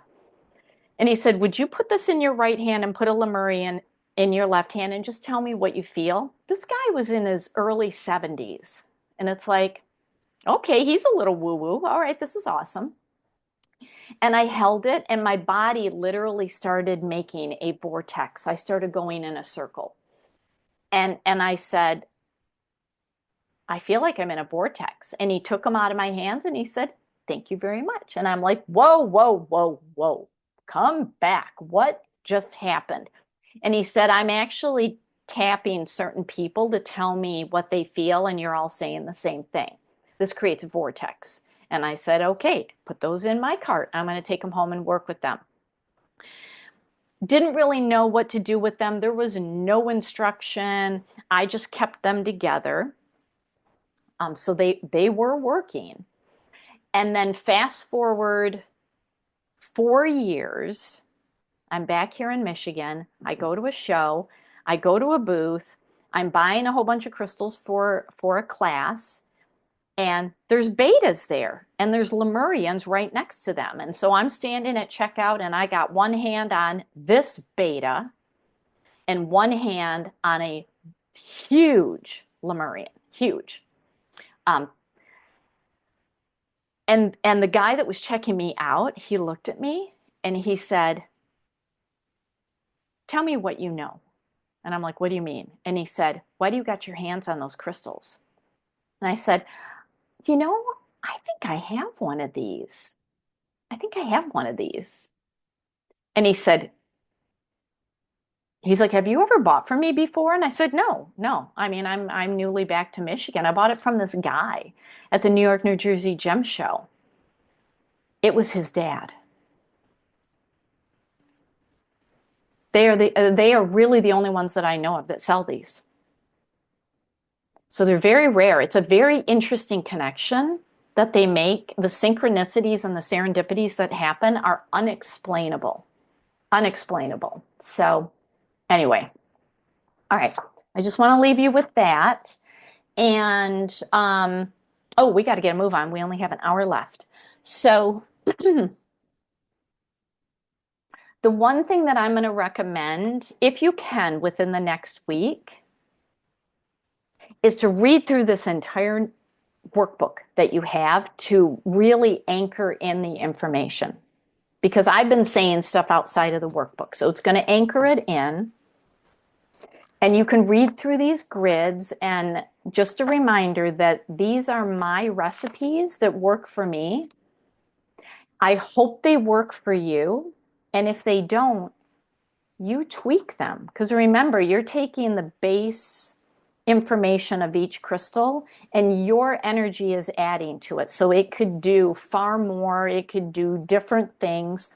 But I give you recipes, and I literally want you to be the chef in the kitchen that says, okay, I've got the recipe, but I'm going to put a pinch here, and I'm going to put a skosh here and a smidge there, and I'm going to tweak this. And that's what I want you to do. I don't want you to verbatim do what I do. It may work because these all worked for me, these grids. And I actually still have quite a few of these going at this time because they're that good. They're that good. And it's breaking down energies. Yes. Okay, so you said that the outer ring of the quartz points, if they're pointing outward, it pushes energy out versus if they're pointing in, it's drawing energy in. No, it's not drawing energy in. It's pushing the crystal energy into the primary center point. So it's taking all the crystals and it's shoving it into the center and sending it out one way. So what about grids that have crystals that are pointing outwards? Then it's going in multiple directions because that center crystal is always sending. It's the lighthouse. It is the conductor. It is always the controlling energy. And if you have points going out, then you have so you got the CEO and then you got the vice presidents, sending their energy out. You got upper level management sending their energy out. And that's why having double terminateds, even 6, you're doing everything. You're sending it in and you're sending it out. Or you can alternate the points, 3 in, 3 out. Okay. Yeah. Because I was just thinking, if I'm doing a grid that deals with an illness energy, right? Mm-hmm. Let's say there's a sick animal and I set up a grid for them. I was confused. I'm like, should I be pointing the quartz points in to the center, or do I need to point them out? Because some grids show them pointing out. So I was really confused about that outer ring of quartz points. Yeah, and that I hope that clarifies it, but it's trust your intuition on how you want to point the crystals. You can't do it wrong Okay. at all. You can't, because that center crystal is going into the quantum field where all the answers are. It's like, psh, and then bringing it back down. The points on the outside are either amplifying that, like you better find the frequency in the quantum field to really align with this of what I want. Or if they're pointing out, while it's simultaneously going into the quantum field, it's radiating all the energy out in an amplified way. Now, it's always radiating out in your field. I mean, the crystals aren't just going to sit there and only go into the quantum field. It's radiating out, but with the points out, you're amplifying it. So it's like the ultimate multitasking by So if this having is a yeah, go if ahead. it's a distance healing, I don't necessarily need to have it amplifying around me then, right? Correct. It will, Okay. but you don't need to amplify that. So you just push all the energy into the grid. So those points on the outside are amplifying all the crystals and taking it out the center. Okay. That totally clears things up. Thank you. Yeah. There's a lot of nuances, there's a lot of art. Trust your intuition. Yeah. Okay. All right. Let's take a quick 5-minute stretch break, and then we got time for 2 body layouts. So have your crystals with you and a place that you can lay down. We'll come back in 5 minutes.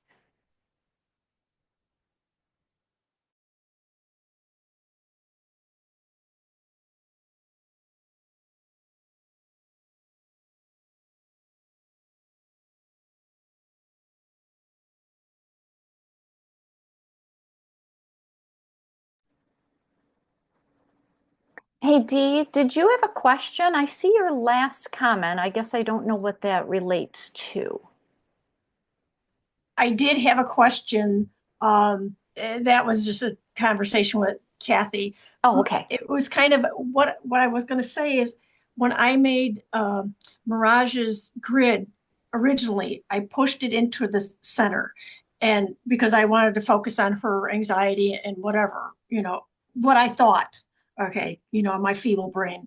I wasn't doing as much physical, and when I recreated it, I put it out and I thought I screwed up. But what I found with her, it seemed like it helped her drain, if that makes any sense. Yeah, it does. And Absolutely. because I was like, oh, I screwed up. And I thought, oh, all right, I can't touch it now because I have 5 days.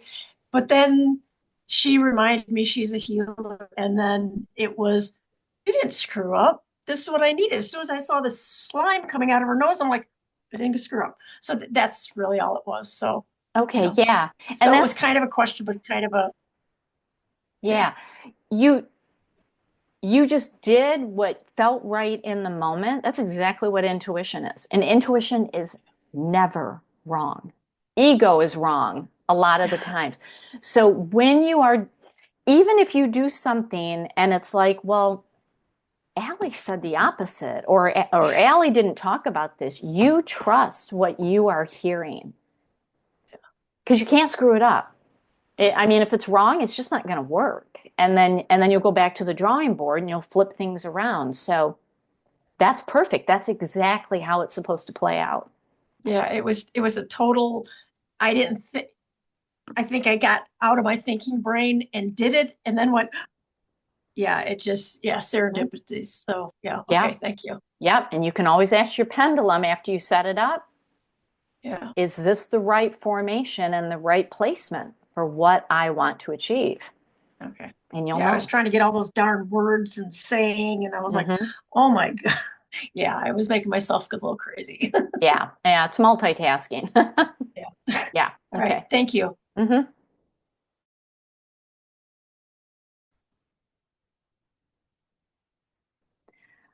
All right.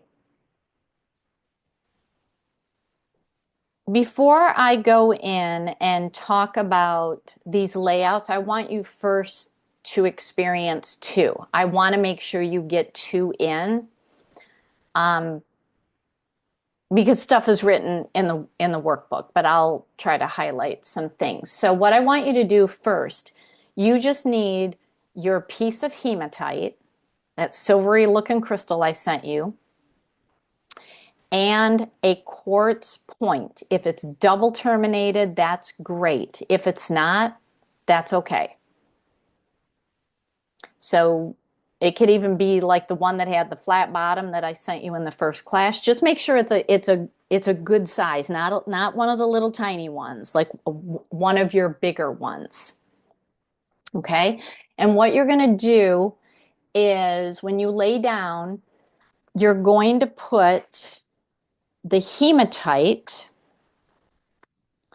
right below your feet. So about 6 inches below your feet, because it's going to hit the earth chakra. That's what we're trying to touch. And then you're going to take your quartz and you're going to put it right at your crown. And if it's single terminated, the point is going to be going up, like up your body, not into it. If it's double terminated, it doesn't matter. So what I want you to do is do that and lay down. I'm going to give you 5 minutes in that. So you can turn your cameras off. And I am going to start the 5 minutes in a couple of seconds. So just one piece of hematite and one quartz. Yeah, so that's what I sent you for the class. Because you got hematite, shungite, a master, and your jeweler's loop.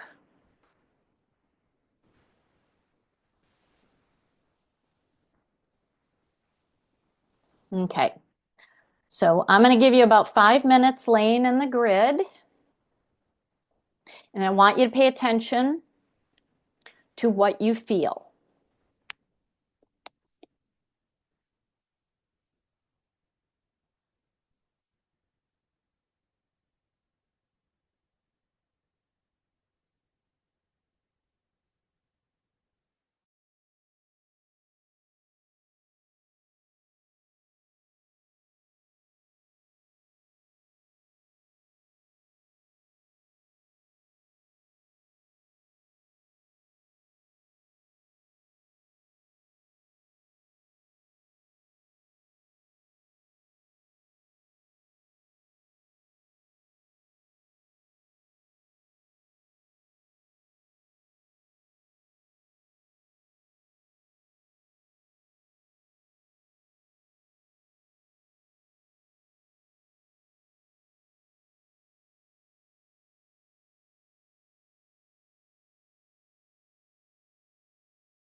Okay, while you are laying in that layout, I want you to keep those crystals in place. And if you have the additional crystals for a chakra layout, hopefully you have those near you. If not, you'll need to get up out of the layout and get them. But I'm gonna talk you through quickly how to do this. And this is all laid out in page 112 in your workbook. So you already have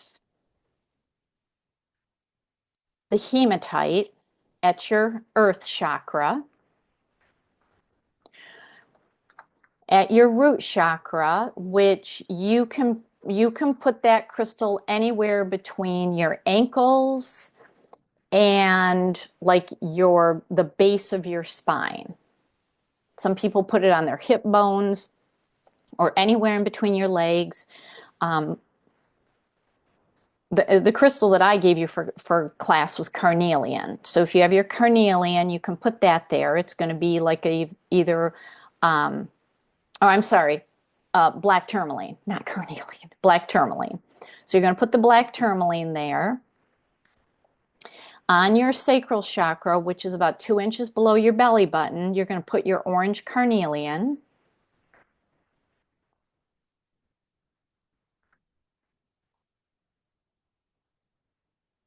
And sometimes it's easy to kind of put it under the waistband of your pants because when you start laying crystals on you, they start rolling off, okay? So you can also lay them to the side of you. Now on your stomach, your solar plexus, you can put citrine.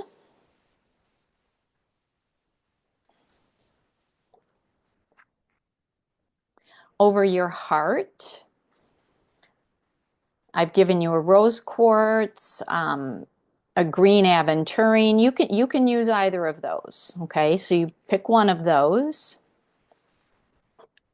put that right over your heart. On your throat, you can put a blue lace agate. So I'm naming all the crystals that I've given you as part of class. There's a lot more that you can use. So blue lace agate on the throat. If you have a magenta colored crystal like ruby, you can put that behind your skull, right at that indentation. If you don't have it, don't worry about it.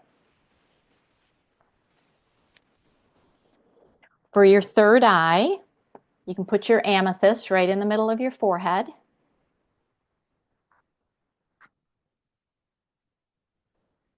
You already have a clear quartz at your crown. Off to the side, like the piggy tails that I mentioned on the side of our head, if you have kyanite or extra clear quartz, you can put one on each side about, I'd say 4 to 6 inches off your head. So you're going to have 2 of them.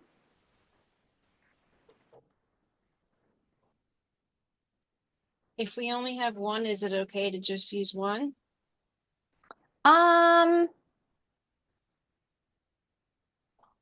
no, because then that's going to be an imbalance there. So you can just skip it.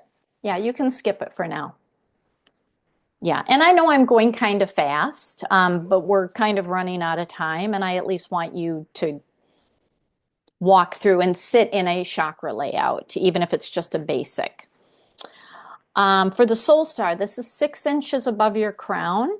So if you have a selenite or even another clear quartz, you can put that there because we're now dealing with very white colored crystals. So a selenite, a Herkimer diamond, a clear quartz, put that about 6 inches above your head. And then about 12 inches above your head, so you're just having to stretch your arm a little bit. If you have another clear quartz or if you have another selenite, you can put that there. So I'm going to let you lay in this for 5 minutes and then we'll come back and quickly debrief on the difference that you felt between the 2 layouts.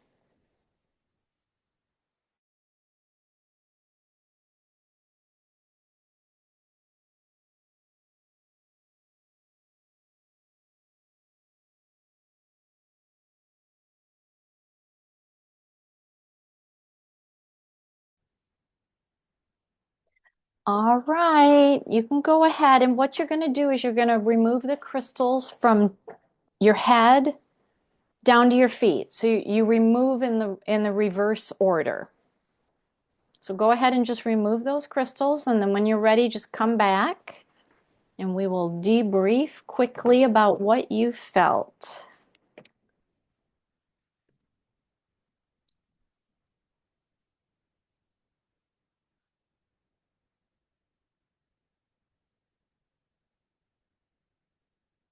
So feel free to unmute yourself. And what I want to hear is the difference between the two layouts, if you felt anything.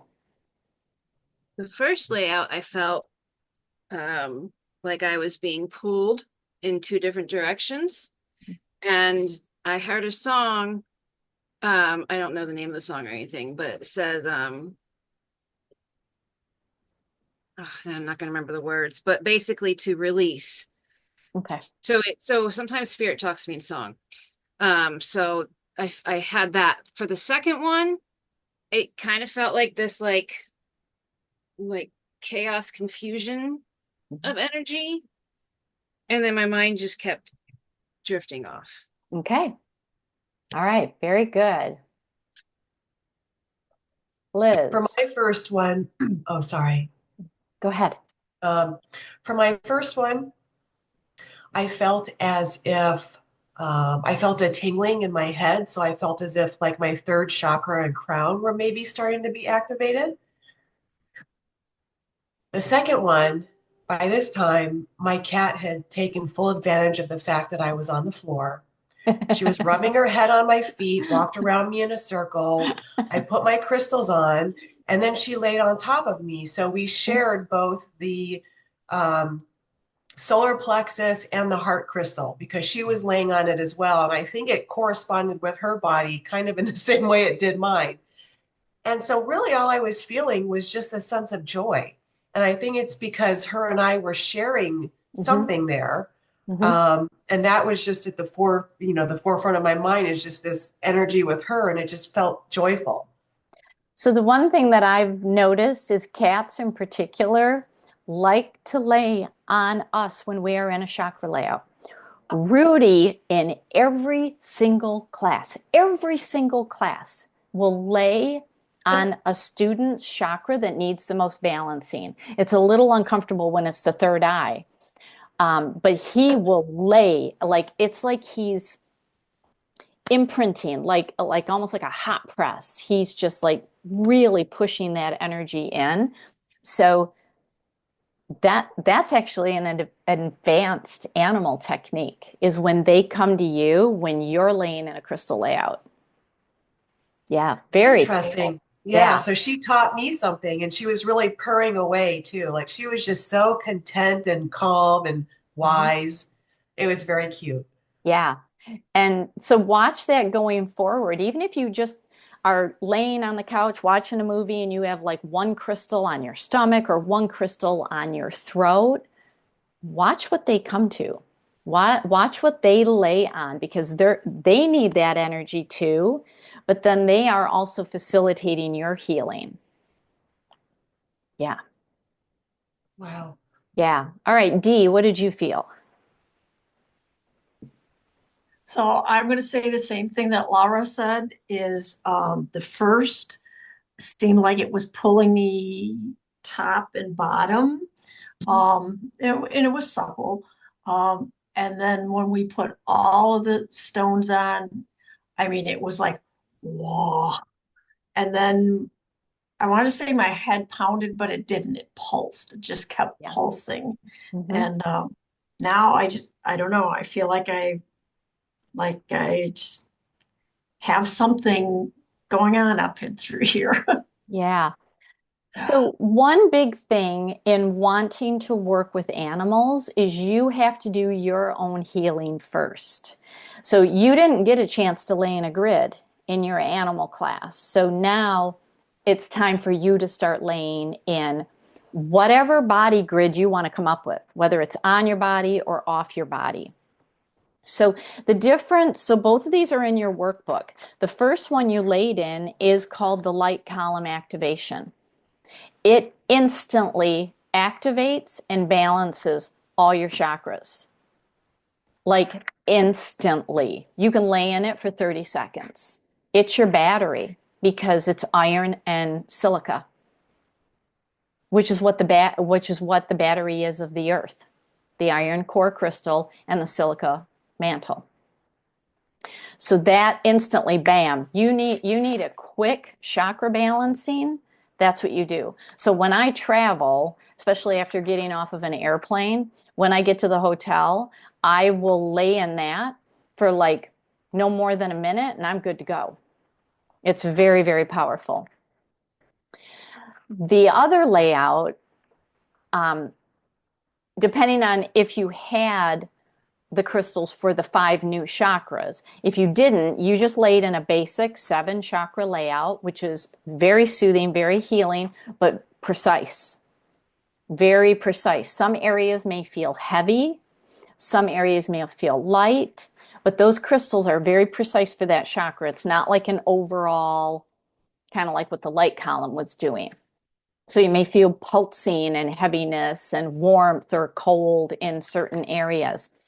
And then when you add in the 5 other chakras, that is starting to help you get into the energy to do the work for those to be activated. Laying in the grid isn't going to activate them alone. It gets you to do the work. So it gets you to quiet your mind. It gets you into the forgiveness and the self-care and all the things we talked about yesterday. So on your screen is just the crystal layout of what I call a full advanced layout. And that's what's written in your book under the advanced transpersonal chakra layout. And I will do multiple crystals on a chakra.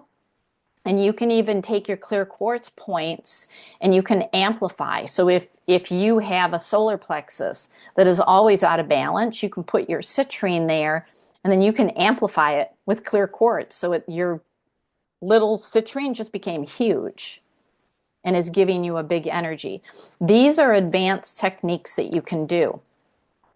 But you can lay on a colored sheet or a blanket or a towel and you're putting color therapy in.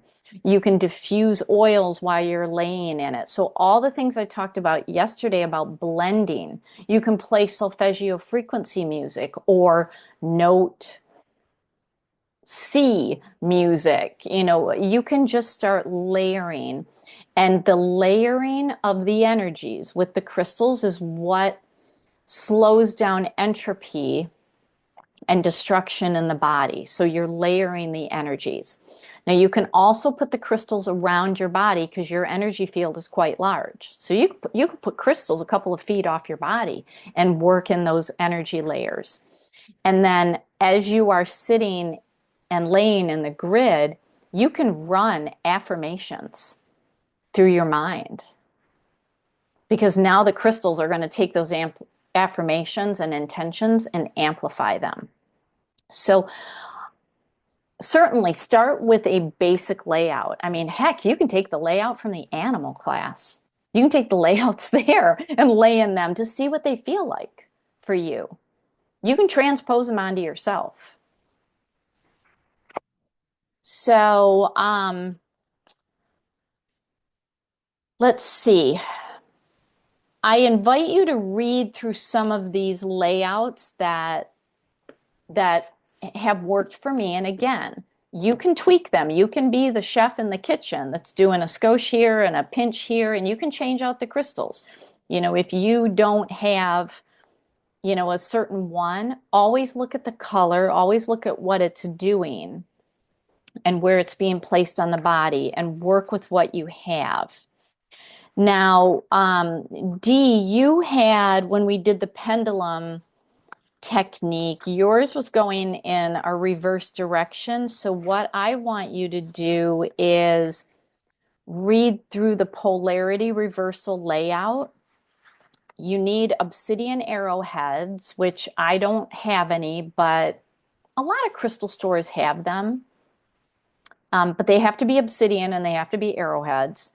And you need one, two, three, four, five. You need 5 obsidian arrowheads. And then you got to play like shamanic drumming music. You can't do it yourself, you got to play it. But the whole thing is in here, and I've done this because when your poles are reversed, some of the symptoms that you feel are that you are chronically tired, no matter what you do. You're just chronically tired. Maybe you have attention deficit disorder, short-term memory loss, a lot of allergies. You're just sick all the time. Like you're kind of like the kid in daycare that just gets all the cooties and nothing is working. Or you have autoimmune. Autoimmune is strong polarity reversal. This flips your poles back to where they should be. And it's a really weird feeling. Like I felt like it was in one of those circus machines where you're like in a wheel and they like they turn you. And that's what I felt like. I felt like I was turning. So that all is written in there, and I'd encourage you to look at that. And if it feels right to do it, you could do it. If it doesn't feel right, you don't have to do it. You could certainly work with the pendulum technique some more. But all these recipes are more advanced level. And again, I encourage you to come up with your own body layouts. In fact, if you go for the certification, you got to come up with your own layout and your own grid. And I'm going to talk about that momentarily. So do you have, and I'm sorry that I've had to go through this fast, but I really don't like to take class over time, and I still got to get through the ethics and the certification. So do you have any questions right now about what it means to have an advanced layout? You're basically taking everything from this class. Advanced crystals, master crystals, color, oils, sound. I mean, you're just, it's not just crystals. You're not just laying a crystal on the 7 primary chakras. That's basic. And I would encourage you to work with that to start with, and then start layering in other energies. That's advanced work. So as you're going along, certainly let me know if you have any questions. But you all experienced the light column activation. I mean, everything that you all said, that was spot on. All right. Here, I need to go through these real quick. Okay, I'm not going to get to this at this moment. Okay. For anybody who wants to incorporate crystals into a business, you can read through this, but I want to touch on a couple of things. So just like essential oils, we do not use crystals to diagnose, treat, cure, or prevent any disease. So we're talking about crystals in the same way, that the crystals are really here to deeply relax the body, because when the body can relax, whether human or animal, the body can start to repair. Dogs that have anxiety are not relaxed, and so they end up with digestive issues. So you have to relax the body. So, you know, crystals are deeply relaxing, deeply rejuvenating. If you're going to work on people, clothing on, this is not a massage session. I had one person, like, you know, I put him in the room and I'm like, oh, I forgot something. I'll be right back. And next thing I know, they're underneath the tablecloth with no clothes. And I'm like, get your clothes back on. This is clothing on. Like, I am not a massage therapist.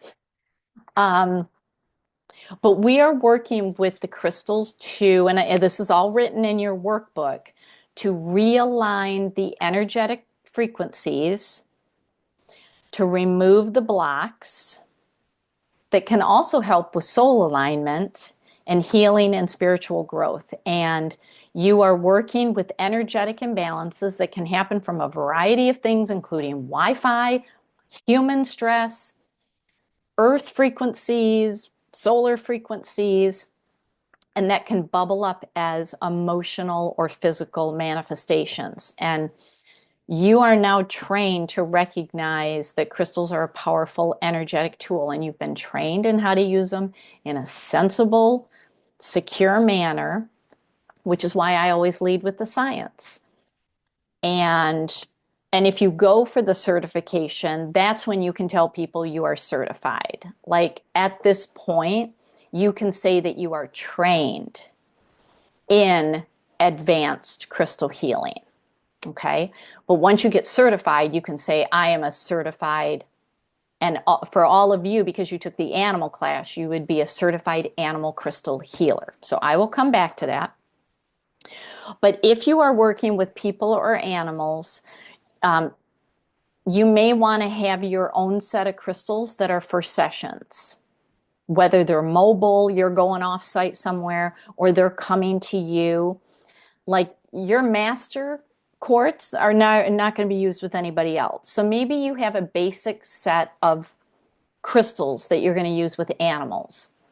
You know, I have my basic set of crystals, and I have a pouch that I carry them in. You know, when I go to animal shelters, they're right there. I was at an animal shelter yesterday. I have them in my car. It's almost like, you know, like the priest or the minister that carries the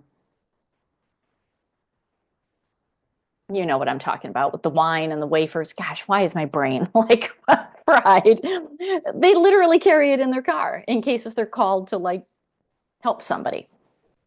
So think about having like a separate set of like basics, like nothing fancy, just basics. The other thing I want to touch on is professional liability insurance. If you're going to take money, even if it's $5 for something, have professional liability insurance. And what I recommend is, and this is in your resources, it's called Hands on Trade, handsontrade.com.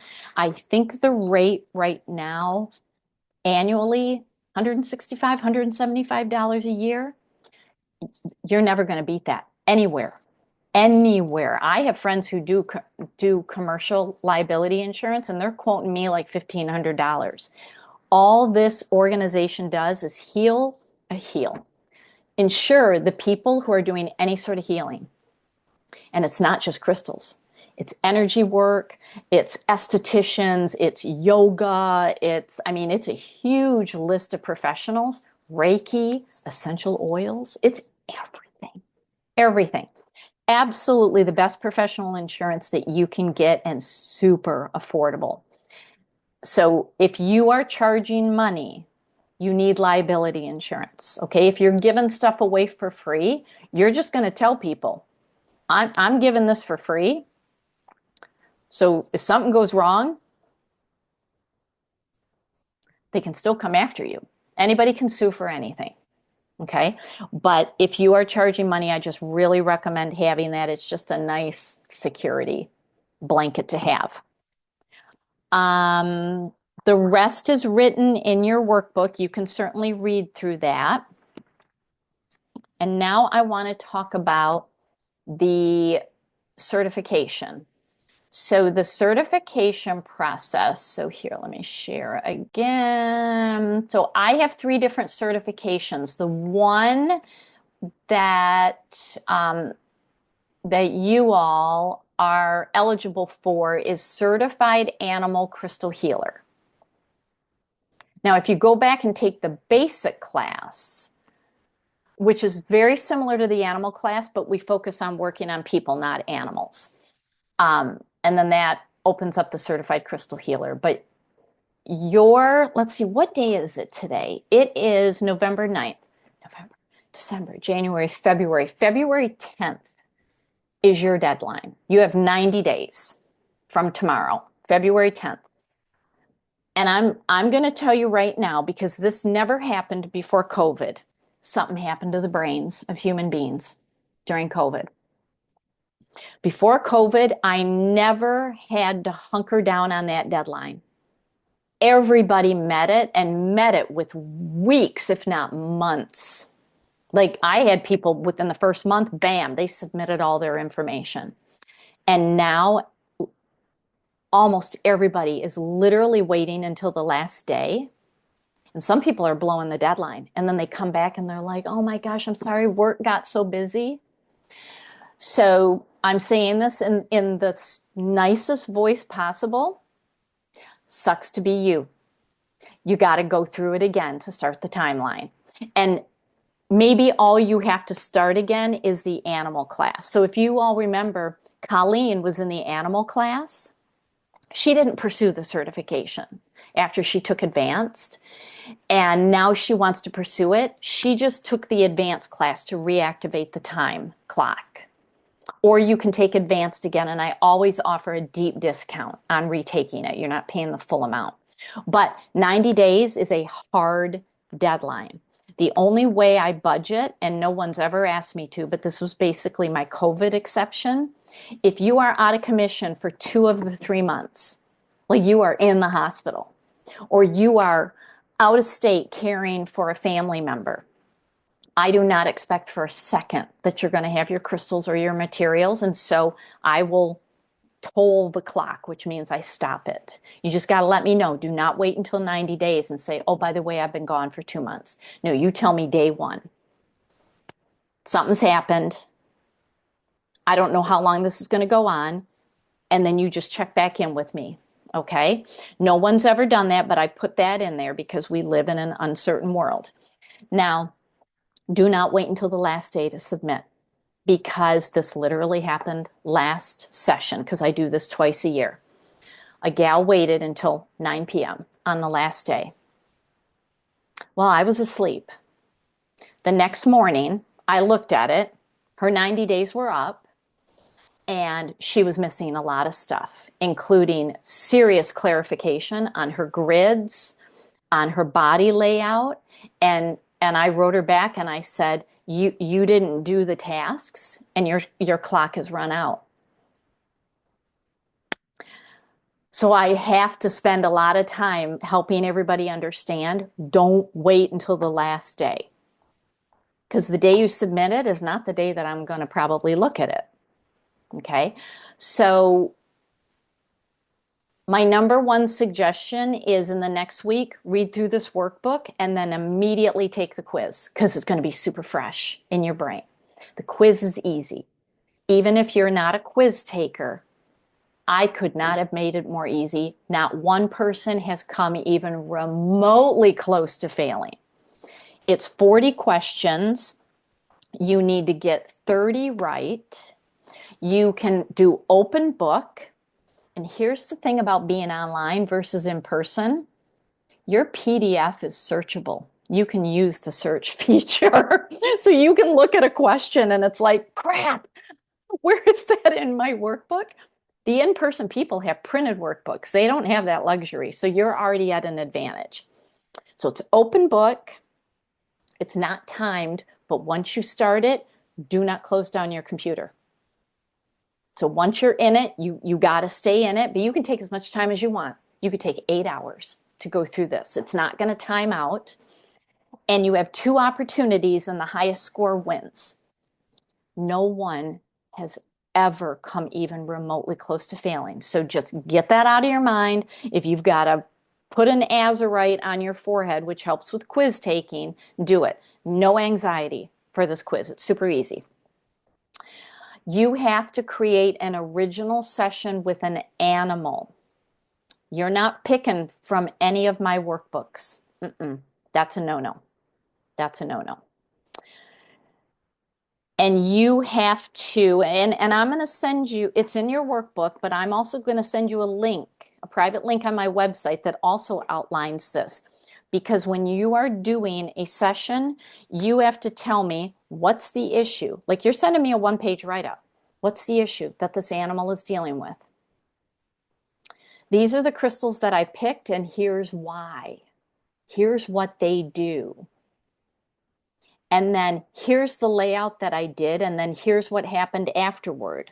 Maybe immediately afterward, within a day, within a week, here are the results. And oh, by the way, here's a photograph of the animal in the layout. Then you have to do an original grid. Same thing. What is your intention? And it's for an animal.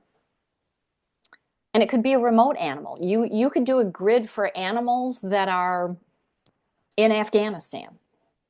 I mean, it doesn't have to be an animal within your presence. So, who's the animal or group of animals? What is your intention? What is your sacred geometry formation? What are your crystals and why? Why did you pick them? Like, talk me through your domino effect. The grid has to be active for 30 days. So it would be best to start making a grid within 2 weeks. Because if you're not feeling anything from it, you got to go back to the drawing board. You got to give yourself time to do this. So I'd start a grid sooner rather than later of your own creation, and you're going to write this all up. You're going to take a picture of it, and that's going to be part of your submission. Everything gets submitted in one email. The only thing you don't have to submit is the quiz, because I get into the quiz system and I just look and I see your score. But everything else, the session, the grid, the evaluation forms from all the classes. I'm going to email you the evaluation form for this class. And then there is an ethics form that you have to sign because there's ethical obligations for being certified. You submit it all at once. It's not piecemealed. If it's piecemealed, it's going to get lost and I'm going to send it back. I'm going to tell you one email. So, I mean, this is a serious process. I don't certify everybody. I don't certify people who don't take it seriously. And I've had people not take it seriously. And it's like, I'm sorry, you didn't do the tasks. You blew the deadline. I'm not going to put my name behind a certification. Like, I want you to be able to go out as a certified animal crystal healer and say, you know what? I'm the real deal. I'm the real deal with this. And you know what you're doing. So that's what the process is. And it's actually quite easy. It is. I know it seems like a lot right now, but it actually is quite easy to get through this. I think of what I had to go through my certifications, and I thought, I am never going to do that to my people. It was horrendous, including I had to go through crystal identification where I was sent a box of 15 clear looking crystals, all white clear, and they were all different. And I had to figure out what they were. I had to acid test. I had to take like a nail and I'm scratching everything for Mohs hardness. That was just the worst experience of my life. It made me a better person and a better crystal healer, but I said, I'm never doing that to anybody. So anyway, do you have questions about this part? So these two certifications here, is it one or the other? You're only eligible for the animal because you haven't taken the basic class. Okay. If you decide to go back and take the basic class, at the end of the basic class is when the 90-day starts because you've already taken advanced. So you have to have either animal plus advanced and then the clock starts, or you have basic plus advanced and the clock starts. So you can absolutely, when you're done with this certification, come back and take the basic class, which will be like at the end of February. I time these so that people are not doing multiple certifications at the same time. All my classes and all the deadlines are all timed. So you'll be done with your animal certification, and then if you want to pop into an online basic, the next 90 days starts ticking away and you can do that certification. Does that make sense? Yes, thank you. Okay. What is the advanced crystal healer? That's a different certification. Yes. So you need to have your primary certification for at least a year. At least, like, you have to be working with crystals. This is not I'm just collecting certifications and I'm just going to run to the finish line. And I'm going to ask you, because you have to send me a one-page write-up asking to apply for this certification. I've only had 4 people that I have certified, because this is a very important certification. So number one, you have to use crystals in a business as part of the business. It's not that, hey, I'm a veterinarian and I have a rose quartz under the table. No, like you have to be using crystals on the animals. So you have to use them in your business. You have to have an official business. Like you have to be incorporated, you have to be licensed with your state, you've got to have liability insurance. Like it's a legit business, it's not a hobby. You have to have your first certification for a year. Now, there's no deadline on when you can apply. As long as my business is open, you could come back in 10 years and say, I did it. Like I officially got a business up and running and I'm ready to go. And here's my one-page write-up. As long as I'm in business, you can apply, but you got to send the letter and tell me how you are going to use your crystals in your business. And I'm pretty picky on what that means. I'm not going to tell you right now what that means. You got to tell me, how do you want to use them in your business? And I'll let you know whether it qualifies or not.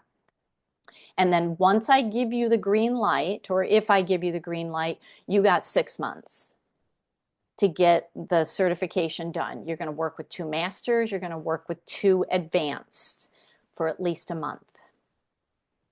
And you're not going to be sending me what I told you about these crystals. You are going to send me your unique interpretation.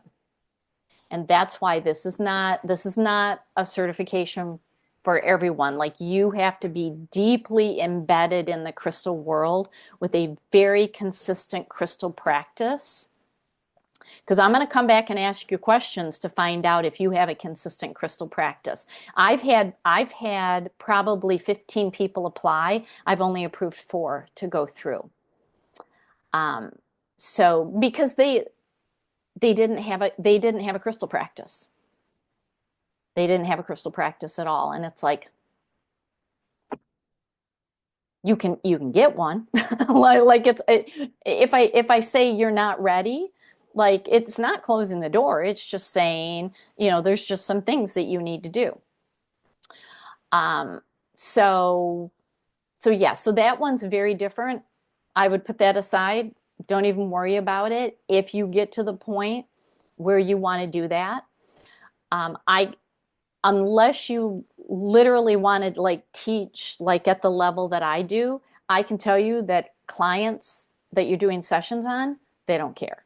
Like your primary certification, that's really all you need. That gives you legitimacy.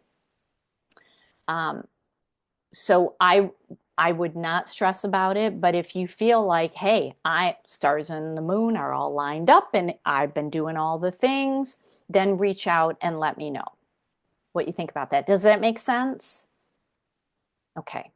Why would we want to do this, Allie? I've never understood this certification. The advanced? Yes.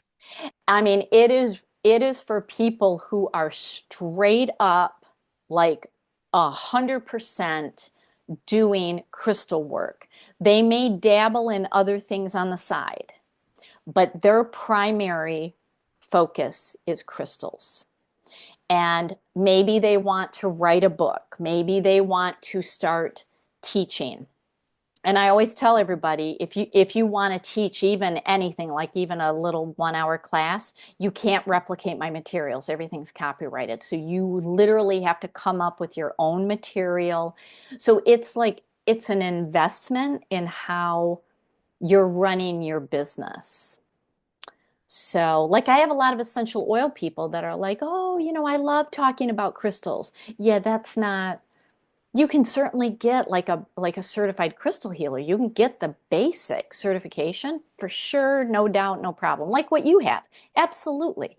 But for the advanced, this is for the, I'm full in to crystals. Crystals are not secondary to anything. This is my foundation, and everything that I do grows out of the crystals. So that's very, very few people that are doing that. Does that explain it? Does that help? It does. Thank you. Okay, yeah. So that's why I'm picky because I know there's not that many crystal teachers out there. I mean, there are people that may teach like a little workshop here and there, but for like this sort of thing, there's not that many in the field. And there are a couple that just hand out certifications like it's Halloween. Like you just literally knock on their door and say, trick or treat, and they're like, here's a certification.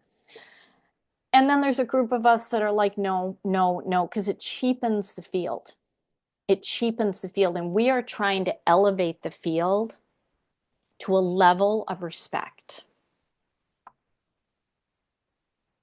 And I want that respect to be literally on your back like a backpack, so that as you go out and do what you need to do, even if it's not through a formal business, but you're doing it out of the goodness of your heart, you literally have a backpack of professionalism and you're just going to show up and say, here's my resume. Look at what I've done. Because you're going to get a certificate. I'm still going to send you, when you send your evaluation form back to me for this class, because you're all good about the animal class, I will send you a certificate that says you took basic and advanced in this many hours and blah, blah, blah. Because some people can submit it for CEUs, even though I will not do the CEU part on my end. That's too onerous. But if you do the certification, you're going to get a nice certificate that says certified animal crystal healer. Like I did this, this, this, this, and this. And it's going to give you that professionalism for the business. So I really encourage you. Not everybody goes for the certification. Some people are like, I'm good. I'm super good. But I really encourage you to go for it. So just, you're going to get an email. It's going to say February 10th. And please do not come to me the last week and say, I still don't have a grid that's working. Start now. Start now. Because it's going to get you in a crystal practice. And it's going to change your life when you start doing this work and really pay attention to it. And the more of your seriousness is not the right word, but like the more energy that you are putting into this, the law of threefold, man, it is going to come back on you and things are really going to change for you. Even though I know you guys came in primarily focused on animals, your transformation is going to, it's going to go through the roof. When I send you your certification, you're going to be a whole different person. So, Ellie, if we're going for the Animal Crystal Healer certification, will the questions come from both workbooks, today's and also the Animal Crystal workbook? Yes. Okay. Yes. And we cannot work on people at all No. except ourselves. Except yourselves. Yes. You can work on yourself for all you want. Kind of like how we all diagnose ourselves, you can do whatever you want on yourself, but you're not trained in working on other people. Because that's a whole different barrel of monkeys working on other people. You guys got it a little easy working with animals because it either works or it doesn't. And they either stay in the layout or they don't. So with humans, you got to deal with human mindset and emotions that you don't have to deal with animals at all. And Well, if we decide we want to work with people, we'll just take the basic class mm-hmm. and is there another advanced class or this one is the only advanced class? This is the only advanced class. Okay. So we would take basic and then we would have to recertify again? Yep. Okay. You take basic, the 90 days start at the end of that class. Yep, absolutely. Because these advanced techniques, animals don't really need advanced techniques. But you can use a lot of the crystals like selenite, Herkimer diamonds, kyanite. Like you can use the crystals You are not going to be doing an advanced body layout on an animal because, first of all, by the time you get done laying it out, they're just going to say, see ya. Yeah. Like, I'm already bored. They're not going to do it. So you can just start transposing the crystals and how you, yeah. All right. Any other questions? Because we are, oh, and I took you 10 minutes over, but that's okay. I'm here to answer your questions. And you can always email me questions as you're going along. I ain't going anywhere. So, I don't know if you can answer this one. And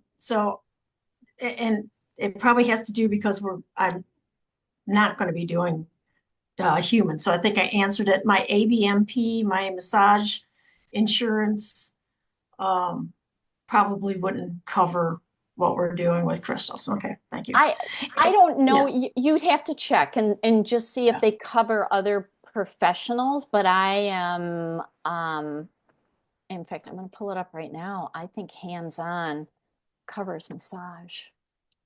There is no point in paying extra, like paying double. Who does it? Yeah, it covers massage. It's a huge list of professions. Hmm. Yeah, here. Share. Hands-on trade. All right, can you see this? Yeah. And then within each, it opens up. So Yeah. energy work. Oh, look, there's crystals. And then it lists. So you could be doing card reading or, Yeah. tapping. And it's going to cover it. Animal massage. Oh, there you go. Yeah. And my reflexology work and Yeah. all that. Okay. Yeah. So, and because they don't list crystals for animals, it doesn't matter. Crystals are listed. You can work on animals. Boom. There you go. And that's coming from an attorney. So you can absolutely do that. So it works. It's hundreds of professions. Yep, $175 a year. I mean, it is the best, most comprehensive insurance for the most affordable price. It's fantastic. I love it. I've had it for 13 years. Have And you ever? where do we get copies of your videos that you've recorded? Oh, I'm going to send them to you, but I'm going to send you a PDF of the resource page. So after the animal class, I sent you a PDF of the animal resource page, but now you're going to get it combined. And I don't know if you're having trouble with the links being clickable, let me know. But everything is clickable. Like if you go to the back of your workbook, you can see there's links there. And so I'll send you a PDF and you can just click. They were working for me. And usually my computer doesn't work on anything, but yeah. So if it doesn't work, I can always just send you a link. But yeah, you're going to get a comprehensive resource page to have. You All ever had to right. insurance, Allie? What? Ever had to use the insurance? Nope. Not gonna. Nope. Because I'm a straight shooter with people. They come in and they're like, "Oh my gosh, I have cancer and I was told that Reiki or crystals will help." And I'm like, "Nope. Stop right there. First of all, we're not even talking about cancer.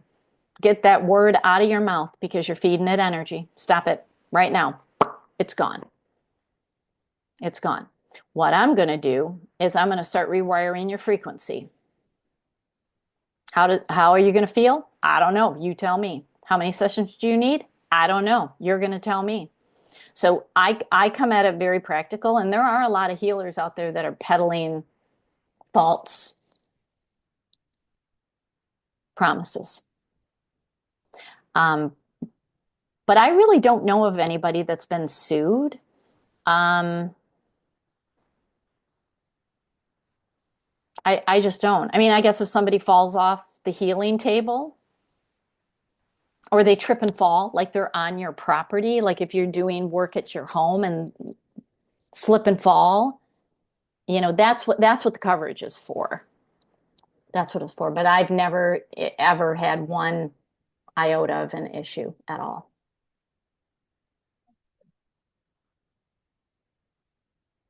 Okay.